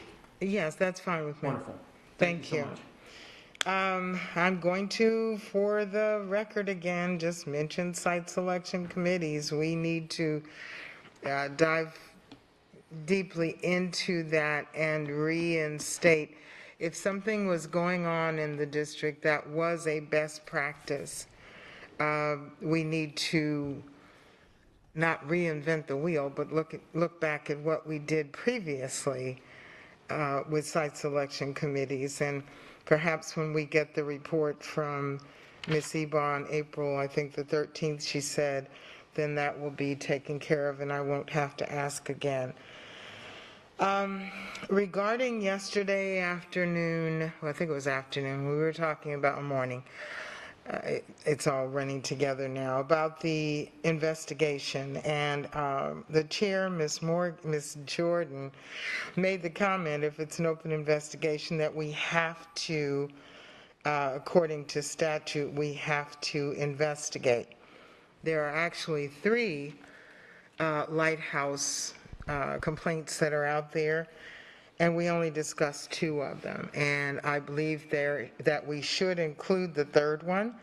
I'm not mentioning details. You all received all 3, but we did not discuss investigating the 3rd one, and I believe that we should. So can we have a discussion or a consensus on that? Because according to what Ms. Jordan said, it has to be investigated as well. Okay, Mrs. Jordan? Thank you. Thank you very much. That is not what I said. The one that I spoke about regarding whistleblower is mandated, and we shall. It's 5.3, and I do not have it before me, but it's sitting right on my desk. And I looked at it And as well. based on One at a time, please. Attorney Quick, speaking to him, I was instructed by legal that that is something that we had to go forward and we had to do because of what it states. Because of the fact that it was, if it's a superintendent, a school board attorney, there's a certain criteria, then it fell on my lap as the chair. So that meant I had to be the one to seek advice. And so I did. And based on that, that is what I was told. And that's why we proceeded with that. Okay. It had nothing to do with the others. It had to do with one particular one that had to be done. So then why did we do 2? I brought 2 to go to the order for people to be informed of what was going on, and we had the right to make a decision. Okay, and there is a 3rd one, and I am asking why. Was Mr. Quick aware of the 3rd one? Okay, so let's, And that's my question, because yeah, if we're doing let's 2, not have we a should do all. debate. I'm not sure.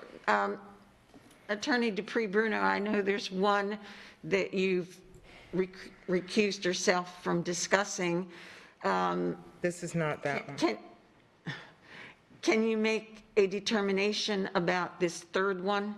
I don't even know what the 3rd one is. I have not seen a 3rd one. I I'm not. actually sent it to you and asked you about it. That's the one. Okay, so let's, That's the one we're talking about? if it was just sent to her, it's not fair then for her to, let's, It was sent to, No, it was sent to all of us, I everyone. believe. All the board It was members sent to have the received it. okay, I'm Lighthouse, and sorry, I misunderstood. I thought you said it was just sent to her. No, it had a Lighthouse number, and so I sent it to her, asking her about it.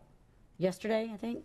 Okay, But everyone received it prior to that. okay, I misunderstood what, I thought there was another one that, But there's an issue with how the process of the Lighthouse is and where it's going and so forth, and I brought this up before, so, we need to get a handle on this, and I don't know, Madam Chair, point of order, whose comments are we in? yeah, Okay, I had the floor, may I finish?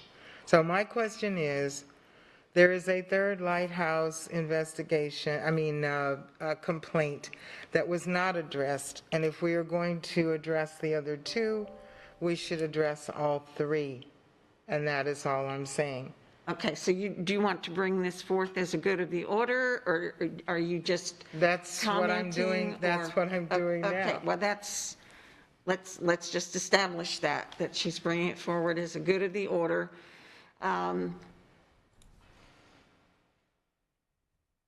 Comments on that from the board? May I? Yes, Mrs. Jordan. I received the only reason I brought up what I brought up is because I received that with the Lighthouse. I did not receive a separate email about that. And they were the 2 that is why it was sent up, because it actually came from the attorney. So I seen that. That was brought to my attention. So in doing that, I went ahead and I had that forwarded to Attorney Quick so that Ms. Dupree Bruno, because that was about all of us, would be removed off of that, and that could be just cleared up for everybody. Okay, so if I'm hearing correctly, what Mrs. Gittens is bringing up is, correct me if I'm wrong, moving forward on how we're going to deal with additional. No, with the, okay, can I just say? Yeah, restate, because I'm not understanding what you're. Every one of the board members, the governance team received a notification of all 3 lighthouse complaints. Doesn't matter to me who sent it to you, there was a lighthouse complaint from 3 different entities. And in our discussions yesterday, we decided if there's a lighthouse complaint that we were going to investigate. So that is what I am asking now, that we should direct Mr. Quick to also look at that one, because it all, and I'm not, please, Ms. Jordan, I'm not saying you did anything wrong.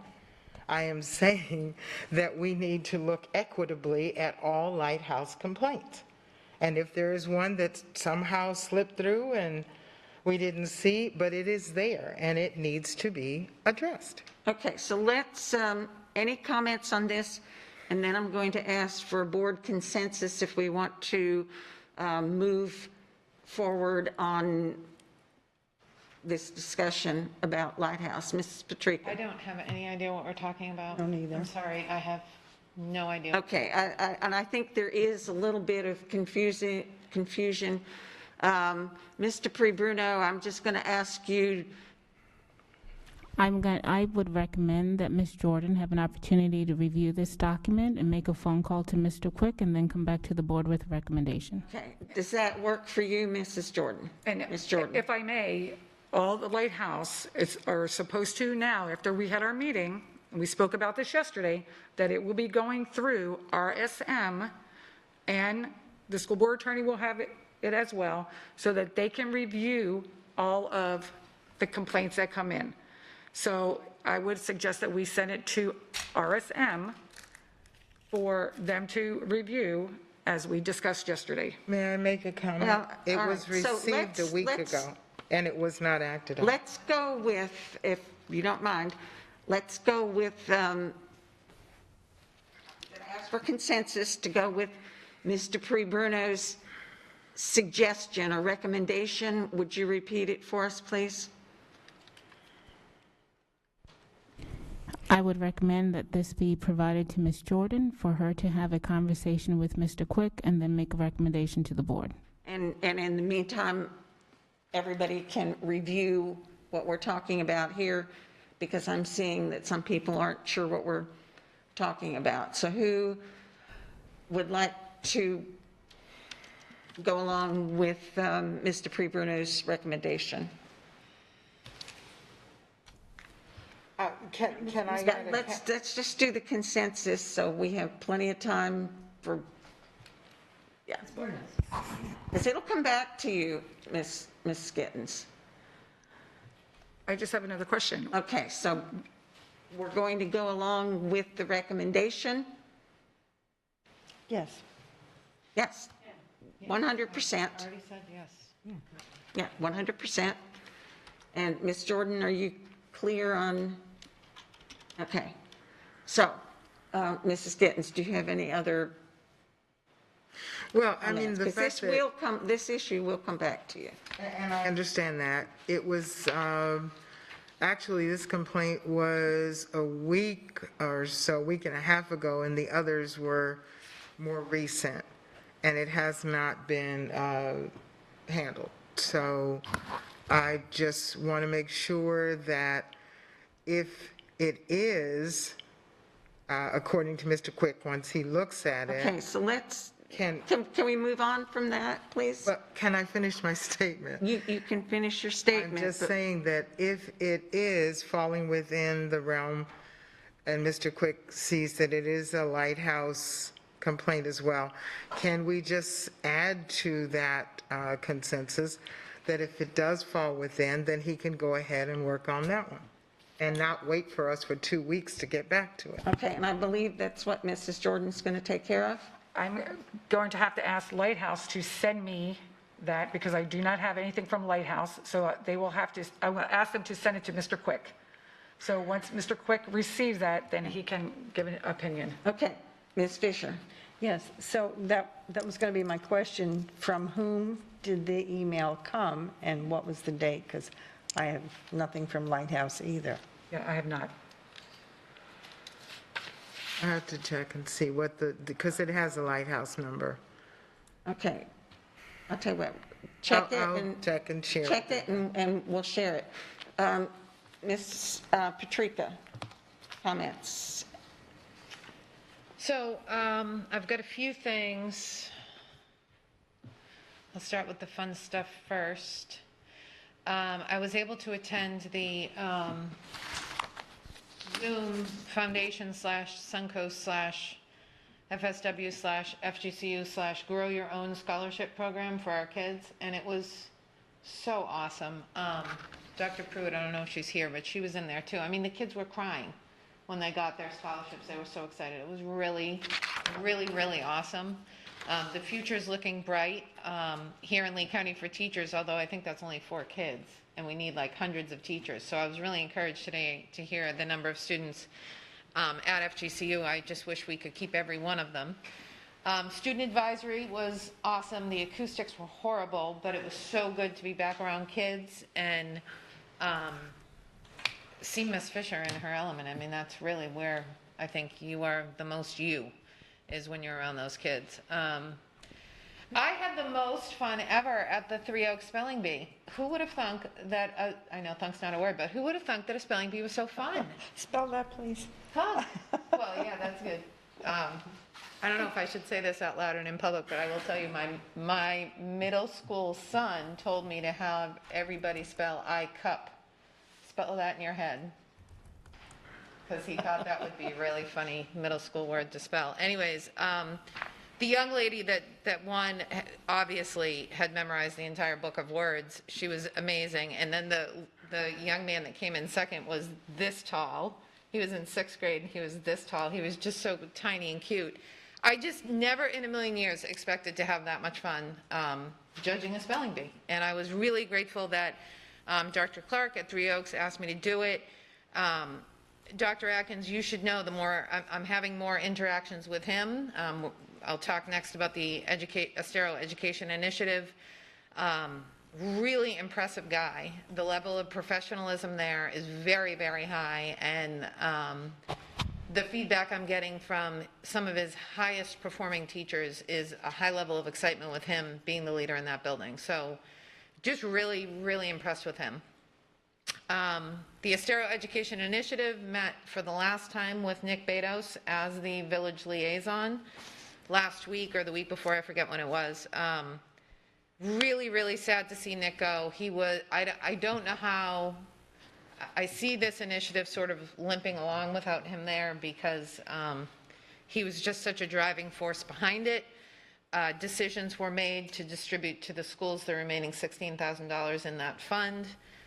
I do want to talk about spring break. You know, usually I go through my calendar to give my report to you guys, and there wasn't much on my calendar for last week, but I did see a lot of posts by teachers on Sunday about the fact that they had to go back to work yesterday.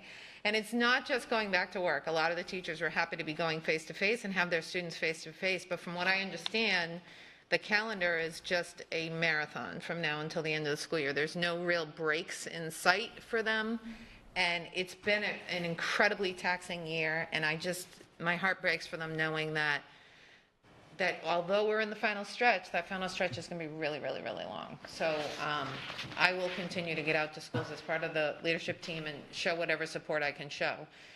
That's my report.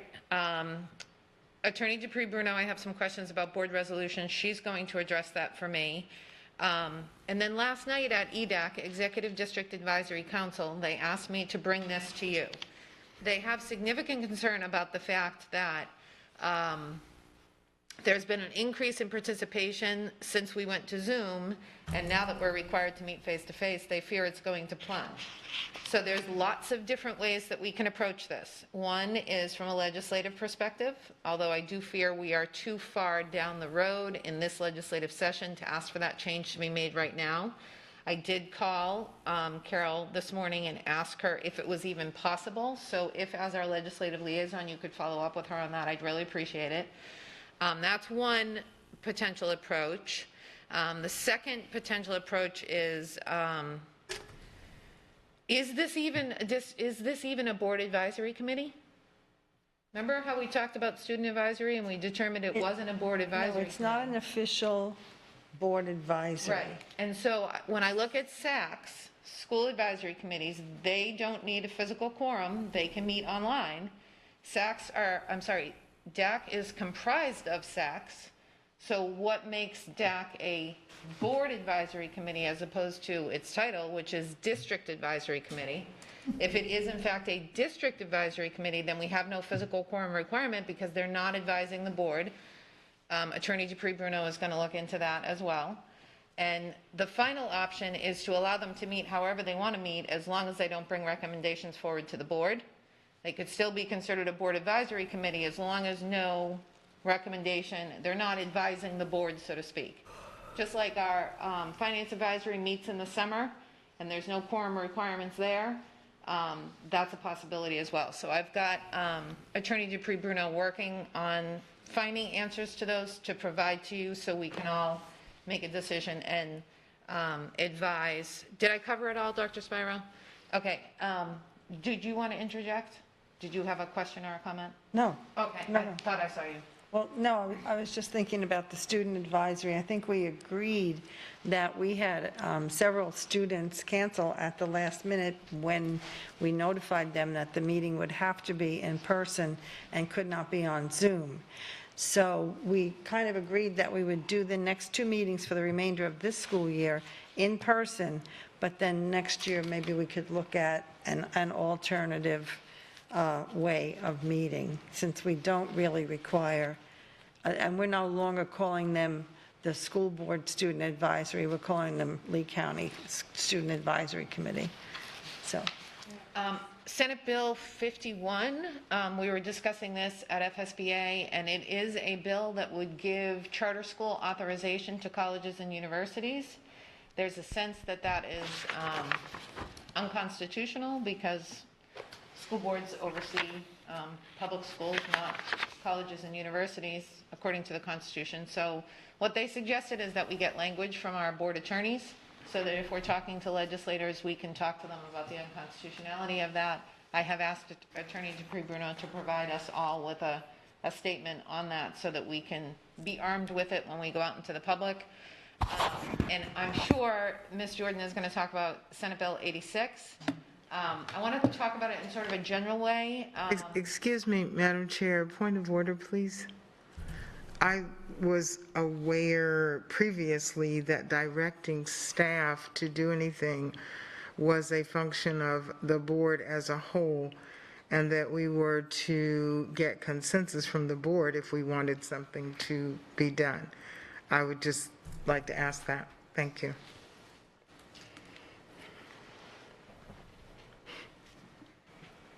Okay, it's been asked, and you're directing the question to? I guess to the board. I mean, that's what I've been told, that I cannot request things to be done unless the board decides as a governance team or as a board that this is what we're going to do. I was in the middle of my board report, and I was interrupted. Okay, but that was good of the order, and we stop at the good of the order. Ms. Dupree Bruno. Madam Chair, I would say that this has happened a couple of times where a board member is making their good of the order comments and other board members have chimed in. So I would recommend that the board member complete their statement and then the next board member can go ahead and ask and request whatever it is that they want to request. Okay, I was just going along with, she called a good, or she called a, it was a point of order. She called a point of order. I lost my thought for a minute. The point of order, and am I not supposed? You can rule on the point of order, but my recommendation is to allow Board Member Patrica to finish and then allow Ms. Gittens to go ahead and make her comment. That's all right. I will withdraw it at this point. I will bring it up after you're finished, after everyone's finished. Okay, and I apologize for the interruption to you, Mrs. Patrica. That was my game, but that. I was going along with stopping at point of order as we do during the regular time. Okay, you were talking about Senate Bill 86. So I'd like to bring up with the board the possibility of engaging in our legislative platform planning much earlier next year. I know I've kind of pushed this every year I've been on the board, and it never really seems to come to fruition. And then figuring out a way to harness the activity we've seen, the legislative activity we've seen this year in the community to include students. There's a beautiful example coming out of Suwannee County of students who passionately advocated for or against specific pieces of legislation in this legislative session. And those videos are available through FSBA, and it's a wonderful civic opportunity for our kids, and something that perhaps we could work on with whatever our new student advisory committee is called. But I'd like to see us harness what we saw this year with Senate Bill 86 and with the testing, and get that kind of passion and excitement surrounding our regular legislative platform items. And I think engaging kids will engage parents, and then we might see more success going forward. One of the things that frustrates me with the legislative session is I feel like we're always playing defense instead of actually effectuating positive change. I think definition of crazy is doing things the way you've always done them. And I will end my comments by saying it was my understanding that I could not direct the superintendent to do anything, but I am free to ask legal questions of my board attorney whenever I need to. So that just was my understanding of my role and what I was permitted to do and not permitted to do. Okay, thank you. Mrs. Fisher. I think I'll reserve my comments for later. Thank you. Okay. Ms. Jordan. Thank you. I have a few things. Well, one, we are the CTE team. They are working to have our very first ever virtual job fair, which will be held, where is that at? It's, oh, I'm sorry, Thursday morning it's going to be held. And they have went out and they have brought in different businesses for our 12th graders, so that way they have an opportunity to seek employment. I think this is going to be great. So they'll be, I'm not really sure how they're going to be working it, you know, as far as, because they're not actually physically with them, but they will be with them online. So everything's a new day now with the virtual. So this is something that I think is really good for our kids. It's a pilot program. And I just think that Rita Davis and her team, they're just doing a great job. Actually, I think everybody in the district is doing a great job.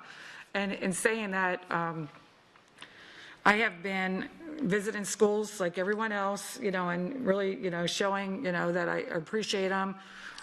Between today, this morning I was at 2 schools before coming here.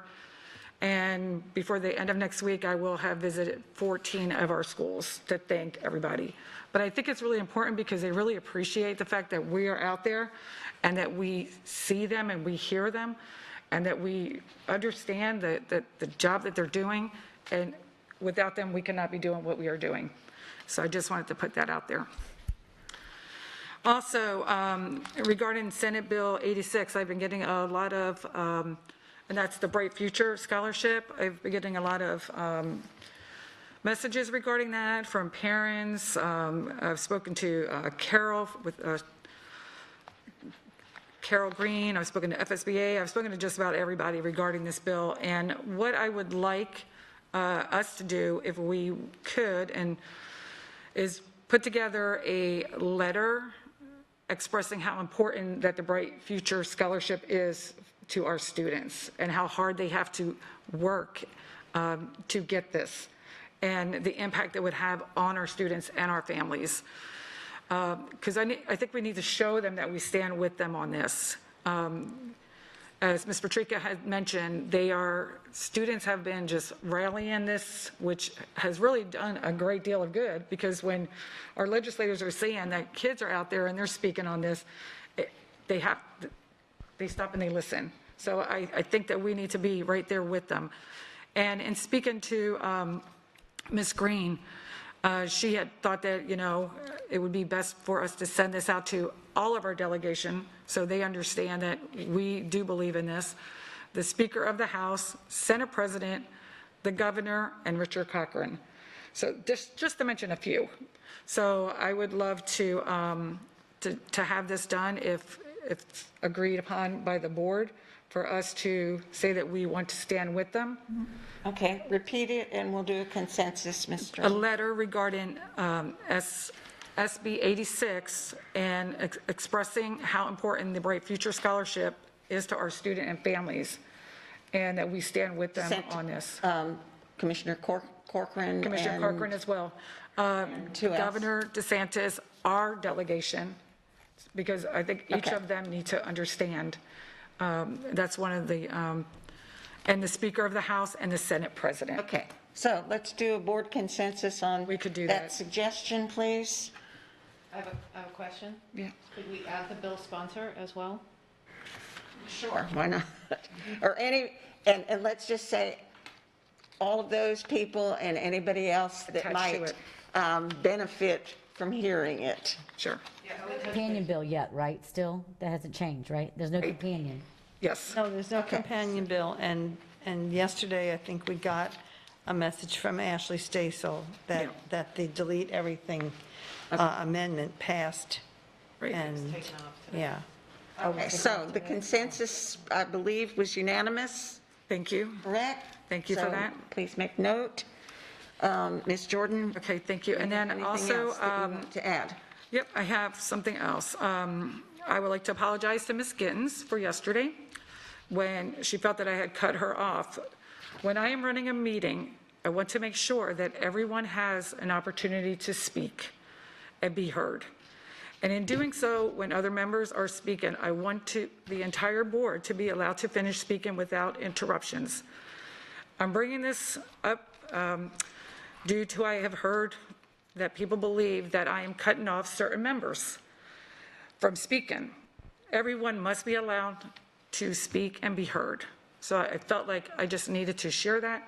I'm never trying to cut anybody off. I just feel that everyone has to have the opportunity to speak. So I just wanted to put that out there. And my last thing I wanted to share is back in February, I had gone to the finance meeting, and I brought back to the board, and we discussed what was going on with the COVID situation and how it was affecting the budgets. And we had that whole conversation on here.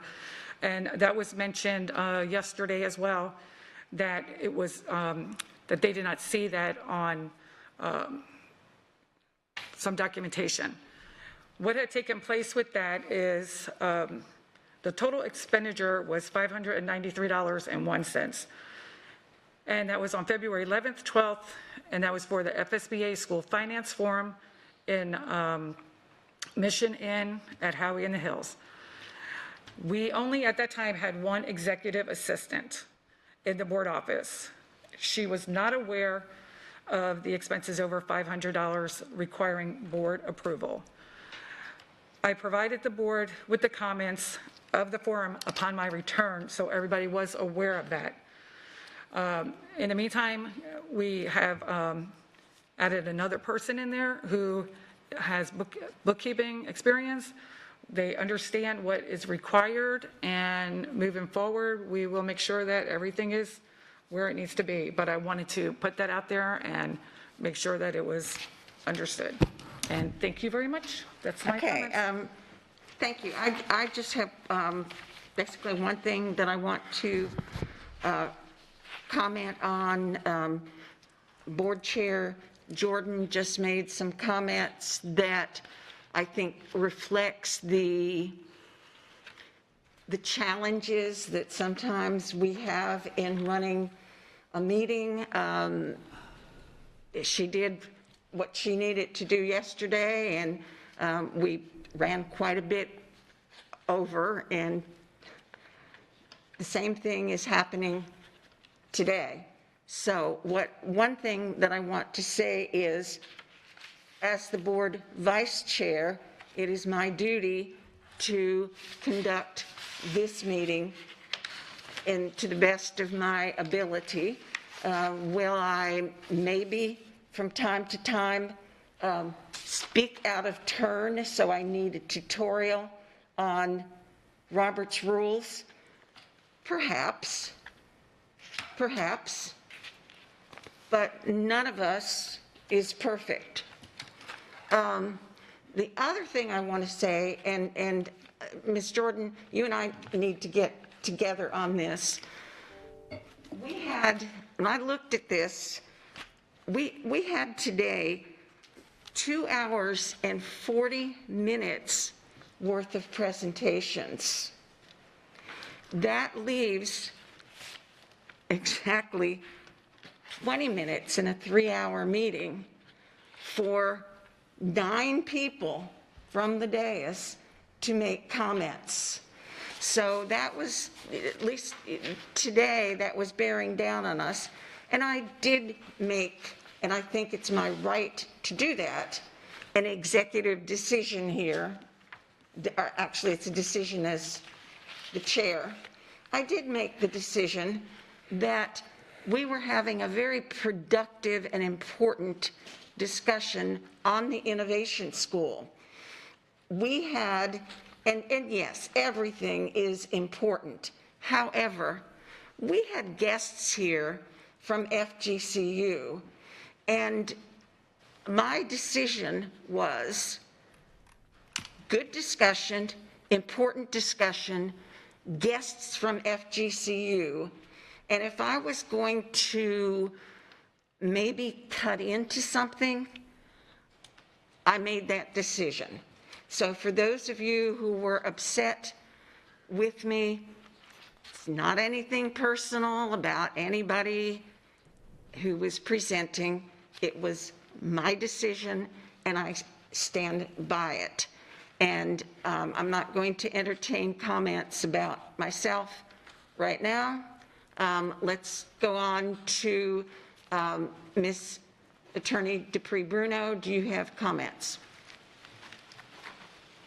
With regards to the comments that were raised by Ms. Gittens, I would like to be able to talk to some colleagues with regards to that, because I just looked at the protocol manual and it doesn't address it, but the contract and the job description does say board, any other advice that the board may require. So I would just like an opportunity to see how my colleagues address those types of concerns when there are assignments that are requested by one board member.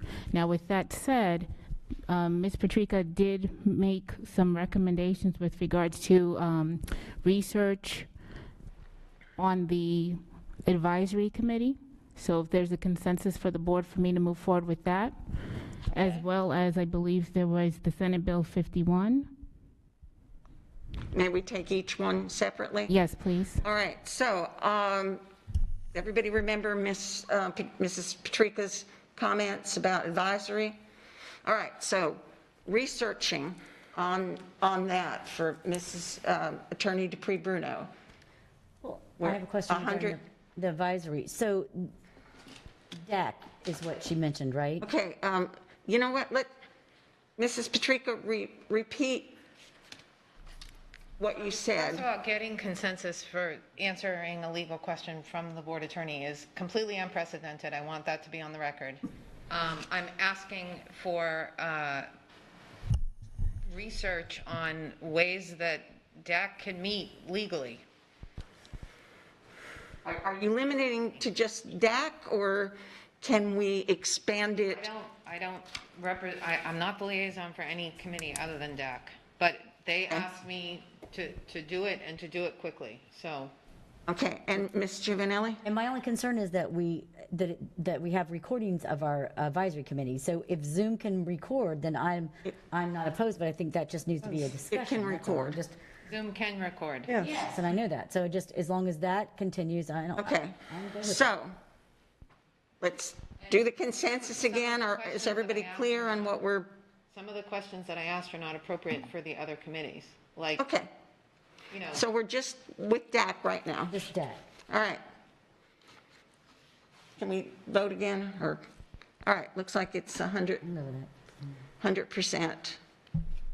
on that. And the other was, what was it, Senate Bill 51?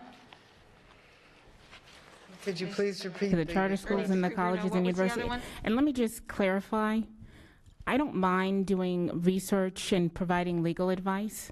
I do have to balance my time with all of the other legal responsibilities that I do have in my office. And I was reviewing the contract because this is a novel question that had not been raised before. And in the contract, it specifically says, advise the board, not an individual board member. So I am not opposed to any direction that the board gives me, but I would like to have some latitude to speak to some colleagues to see when these types of situations come up, how they handle them. That is my only request. And because there is no clear indication from reading the contract or board policy or my job description or anything like that, that is why I'm requesting a consensus to make sure that I have clear direction from the board. Okay, so we gave you consensus on this one issue, and it sounds like this is something that we need to decide moving forward how we're going to handle it. So you have it for this one particular issue. What was the other thing you wanted consensus on? Sorry. Wasn't there a The second Senate thing? bill, the charter schools and the colleges and university and the constitutionality and drafting the statement on that? Okay, is everybody clear on that consensus? Because I'm sorry, I'm not clear on what we would be consenting to. She was asking you an opinion, correct? She's asking you an opinion on that? She was asking on the constitutionality of the Senate bill that's being proposed with regard to the charter schools and to draft the statement with regard to that constitutionality. Oh, so there were two things. All right, so this is the second request. Board, what do you think on consensus on consenting for this second request? Can you give us an idea of how long that would take? Ms. Dupree-Bruno? I don't think it will take more than maybe an hour and a half or so. That's an hour and a half. So this really needs to come in front of the board when something is going to be that long. That's how we deal with the staff. So consensus on this second request. Well, may I? I think that the bill will affect us as far as a district, so that's something that we really should have a good understanding of. All right, well. So I just wanted to put that out there. Mrs. Patrica? I also think that legislative That is part of. is part of what the board attorney is supposed to do for us. Yeah. Okay, I was just going to say that, actually, I'm not making a judgment on that. The judgment I am making, and I'll hear from the rest of you, is that it is not part of her job Well, description. Ms. Vaughn, actually, if I may, I was actually just going to say the same thing, that the legislative priorities and the legislative, what's coming down the pipe is something that I will advise the board of. This was requesting additional things, but I will do that. I believe it's part of the legislative overview and oversight that I have. Okay, so do you want the consensus as well? No, I think that's clearly identified in my contract. So All I right, do not so need we a don't need a consensus for that. consensus Thank you. on that. All right. Okay, I had given my statement. Attorney, do you have other statements that you need to make at this time? As Ms. Patrica did advise the board, there is a request to remove resolutions from the consent agenda and to have it in a separate section on the agenda for the purpose, if somebody does not want to vote on that resolution, it does not need to be pulled. You can have a vote on the resolution and then have a vote on your consent agenda. So this is something that I would like to have board directive on that, because staff will require that in order to move forward if you're going to change that.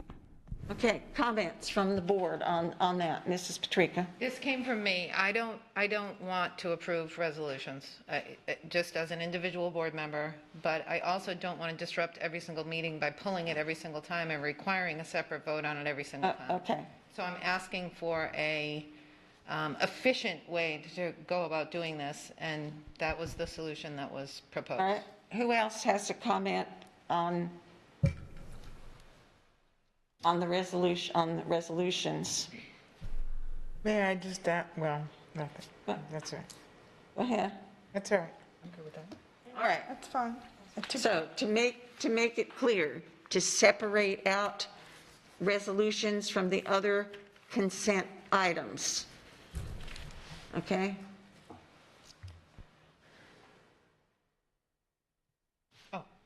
Did you vote? No, I didn't. Okay. So we have did I see two thumbs down? Yes. Two thumbs down, and you have consensus 5-2. Okay? Anything else, Attorney Dupree-Bruno? No, ma'am, I just want to make sure that it's clear that I do not oppose doing any research or advising or providing any opinions. I am only one attorney in my office that has a lot of responsibility. So I do try to balance my time and do the best that I can. Thank you. Thank you, and we do appreciate what you do, and we know that there are a lot of tasks, so we need to, moving forward, I think that would be something that we need to work through. Ms. Gittens? If we are changing, and this is a legal question, I don't know if you know, need to get back to us. If we're changing something as concrete as our consent agenda, what is the legality of making changes to that? And you can get back to us, it's already passed. There's no legality on that. You can draft your agenda the way that you want to draft it. So you're just basically putting the resolutions in a separate section so that you can vote on it. So it's not pulled if somebody opposes it from the consent agenda, that's all. Okay, thank you. Okay. Dr. Atkins, comments?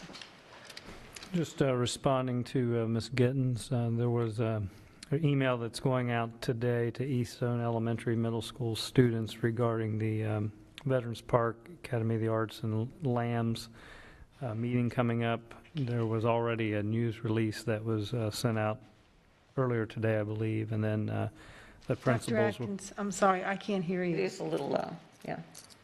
Okay. I'm sorry. Email was sent out to our East Zone elementary and middle students regarding the Veterans Park Academy of the Arts and Lambs meeting coming up. There was also a news release that went out earlier, and the principals of both Lambs and Veterans Park Academy of the Arts were asked to help spread the word, and if they need flyers, they can work with us in order to do that. The communication to all students in East Zone is going out today at 5:30. Thank you. Is that it? May I? That's it. Okay. I want to make sure everybody has time to get some food.